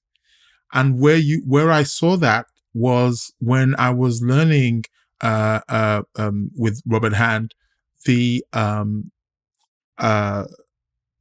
Ages of Man. Okay. And what you do with the 7 Ages of Man is basically you got the order in the Chaldean order, which you showed earlier on, from Saturn, from the slowest planet, to the moon, who is the fastest planet. Mm-hmm. And what happens is working back out. So then you start again. So basically what happens is each planet gets a certain amount of time or a certain amount of years. So the moon gets like 4 years, Mercury gets 10 years, Venus gets 8, and so on, so on and so forth. So what happens is when we take the chart, if you take the chart and look at the first 4 years of your life, but what you do is you put the moon on the ascendant. So wherever the moon is in your natal chart, put the moon on the ascendant and look at that as a chart within itself as the first 4 years of your life. And look at the transits that were going on during that time. And then when it comes to Mercury, for the 10 years, put Mercury on the ascendant and then put Venus on the ascendant. So they were using those techniques, but it definitely in Vedic astrology, it's something that they really emphasize on, looking at the Chandra Lagna, it's very, very important. It's a very important lagna. And again, and looking again from the moon, because the moon is the most physical, most basic, fundamental part of the chart. Yeah, definitely. And I thought in Hellenistic astrology, part of the other analog is, they would do Valens will do houses from the ascendant, but the other point that he'll derive houses from is the lot of fortune, or the part of fortune, where whatever sign the lot of fortune is in, that becomes the first whole sign house, and then the sign after that becomes the second house, and so on and so forth. And of course, the lot of fortune, as you said earlier, is the lot associated with the moon. Moon, yeah. And so I always thought it was interesting that they've got that in the Hellenistic tradition, and then in the Indian tradition, it seemed like the concept of lots didn't really carry over. But they almost kind of said, why instead of using that mathematical point, we'll just use the moon itself and use that as the alternative ascendant that they'll draw houses from. So there's that interesting parallel of having a desire to use some sort of lunar ascendant in both the ancient Hellenistic and ancient Indian traditions. Yeah, definitely.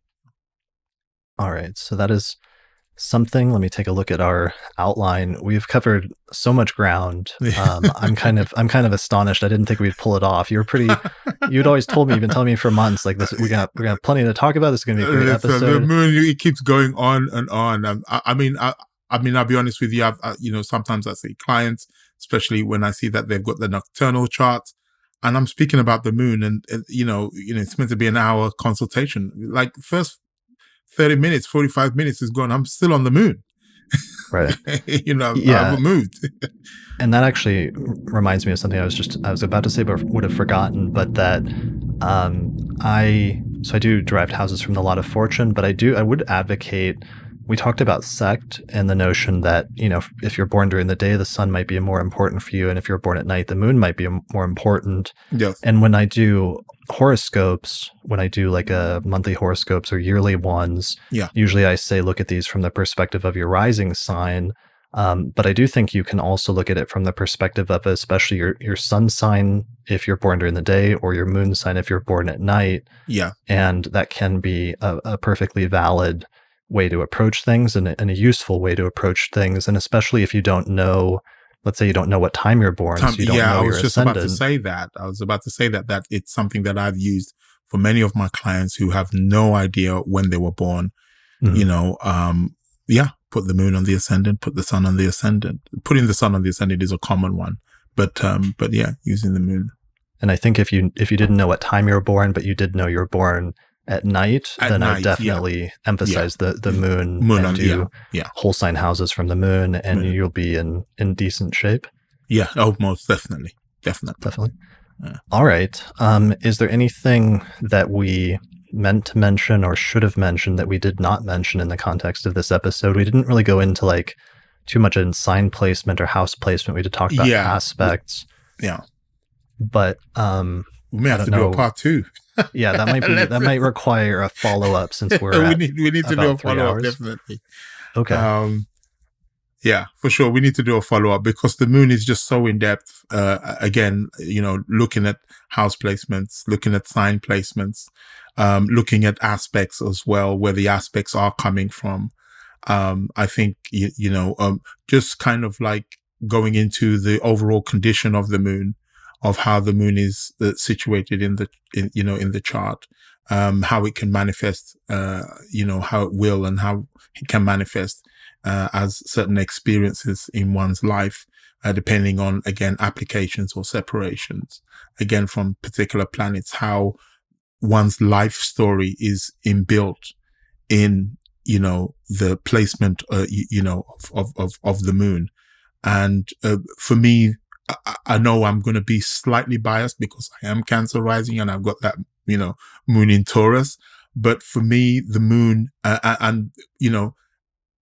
again, even for people born in the day, again, you still have a moon. And for me, it's really fundamental. It's something that I pay a lot of attention to when I'm dealing with clients, with my students also as well. It's something that pay attention to that moon. That moon is really key. You can't do nothing without her, Yeah, well, I want to show your chart really quickly again, just to flash it since you showed at the beginning, but that that Cancer rising with the ruler of the ascendant being the moon and a night chart exalted in Taurus in the 11th house. And that's such a perfect placement for you being in the 11th house of like friends and groups and associations. And because one, just as long as I've known you, you've always come off as such an open and welcoming person, and you're always smiling, but also you have a great way of like bringing people together. And now, you've been vice president of the Astrological Lodge of London for years, but now in your new role as president, you're literally involved in an 11th house role of bringing together groups and an organization and helping to bring people together and gather them in a way that really makes sense in a very literal fashion. Yeah, definitely. It's been the story of my life. And, I've always been, part of this group, part of that group, and part of this tarot group. I was just the other day on Facebook, and I was just checking. I was like, I'm a part of like something like 300 and something groups on Facebook. And I was like, I got to stop now, and then I saw another group. Oh, that looks interesting. I'll join them, so I have this tendency to kind of like, groups is kind of my thing, and that's that moon in the 11th house. It's very strong. Yeah, that makes sense. And, sometimes that's not always the case, or there could be challenges to that where sometimes people have more, an aversion to groups or run into issues or things like that. But that's not necessarily the case with you, but it's just a good example of like the moon in that function, that natural tendency that it has to like try to gather, bring people and bring things together. Yeah. So with that in mind, that's a great actual transition back to just really wanted to strongly encourage and plug people to check out the Astrological Lodge of London. And like you said, you have been hosting weekly online meetings for the past year, basically, right? Yeah. Since last year, October, we started. Okay. Because we do have breaks, a little bit like schools. So we'll have an Easter break, we'll have a summer break as well, and winter break. But pretty much every Monday, we have 2 lectures every Monday evening, which start about 7 p.m. UK time. So there's 2 lectures every week. So we'll have 2 different speakers, and they speak for about an hour or so. We open the floor for questions and answers for people who are attending. We also have a free beginners astrology class as well, which is held every week as well. That starts from 5:30 until 6:30, and then the main lecture will start at 7 p.m. And currently there's a new beginners class. It's dealing with Vedic astrology, actually, which is quite interesting, which is taught by Sonal Sachdeva. So yeah, we're pretty active, and you can find all the information on our website. Cool. And that is astrolodge.co.uk. UK, yeah, that's right. Cool. And then for yourself, I know that you do consultations with astrology and tarot, and you also teach private classes and do private tutoring, right? Yeah, certainly. Yeah. So my website is www.sacredplanets.com. So I do, at the moment, I'm actually putting together the classes that I'm going to be teaching for after the Easter period. So I'm going to be putting some new classes together. It's not, I haven't uploaded them yet on the website, but they will be going up there in the next couple of weeks. I do private tuitions also as well, and I'm available for private consultations, seeing clients and having a look at your chart and, looking at your moon. So yeah, I'm pretty active. Yeah. Awesome. Well, yeah, people should definitely check out your website and check out the Lodge website. Yes. It's such a great resource. I was always surprised. Like last year, I ran into astrologers that reached out to me and said that they always listened to the podcast, but they didn't know any astrologers in real life. And I said, "Where do you live?" And they said, "I live." They said, "I live in London." And I said, "You have you met Israel?" And they were like, "What do you who?" And I told them about the Lodge, and I said, "You should check it out." And they were very excited to hear about you. So I hope there's like more people that hear this. Yeah, definitely. No, definitely. More people have been coming. We've been getting lots more new people, new faces, which is really good. And it's a lot of them are signing up and becoming members as well, because we offer a membership. So they get a discounted price when they attend each of the classes. Plus they get our magazine, which comes out like 4 times a year, the quarterly. And so it's got some pretty beautiful articles in there as well. So yeah, we're very active. We're based in London, but at the moment, because of the whole situation of lockdown, the coronavirus, everything is online. So essentially, we're worldwide now. I mean, we've always been worldwide, but as opposed to the COVID situation has catapulted, it's made it more faster and more readily accessible now. So right. Yeah. Awesome. Well, thanks a lot for joining me for this today. This was awesome. Thanks a lot for having me, Chris. Yeah, I really enjoyed this. We definitely got to do a part 2, part 3, part 4. It's there's so much in depth and so much layers again to the moon. And I would just advise people, pay very close attention to your moon, watch it, look at the aspects, look at the conditions, have a reflect. Again, we saw some of those words there used by some of the quotes by some of the authors there. The ability to reflect, I think Richard Tarnas put there to receive, to reflect. So if we can watch our moons, I often look at the moon in my chart and just reflect back to, when I was young, this is the kind of, how my upbringing was. What was the family like? What was the home like? And it's like, I can see it resonating in regards to where the moon is in my chart. So I would, advise everybody to do that. Look at that moon. What was your mother like? What was the upbringing like? What was the circumstances like? And that will, you'll see that from the aspects to your moon, because the moon is actually telling us a story. It's the storyteller. And that's quite interesting, because in ancient times, when people gathered around the fire at night when the moon was out, is where they would gather around the fire and tell stories, and the villages or the towns would have a local storyteller or it could be the shaman or whoever would come and tell the mythology and tell the stories, while the moon was out. So the moon is our storyteller. She's telling us the story of our life, of who we were, who we are, and who we are going to be.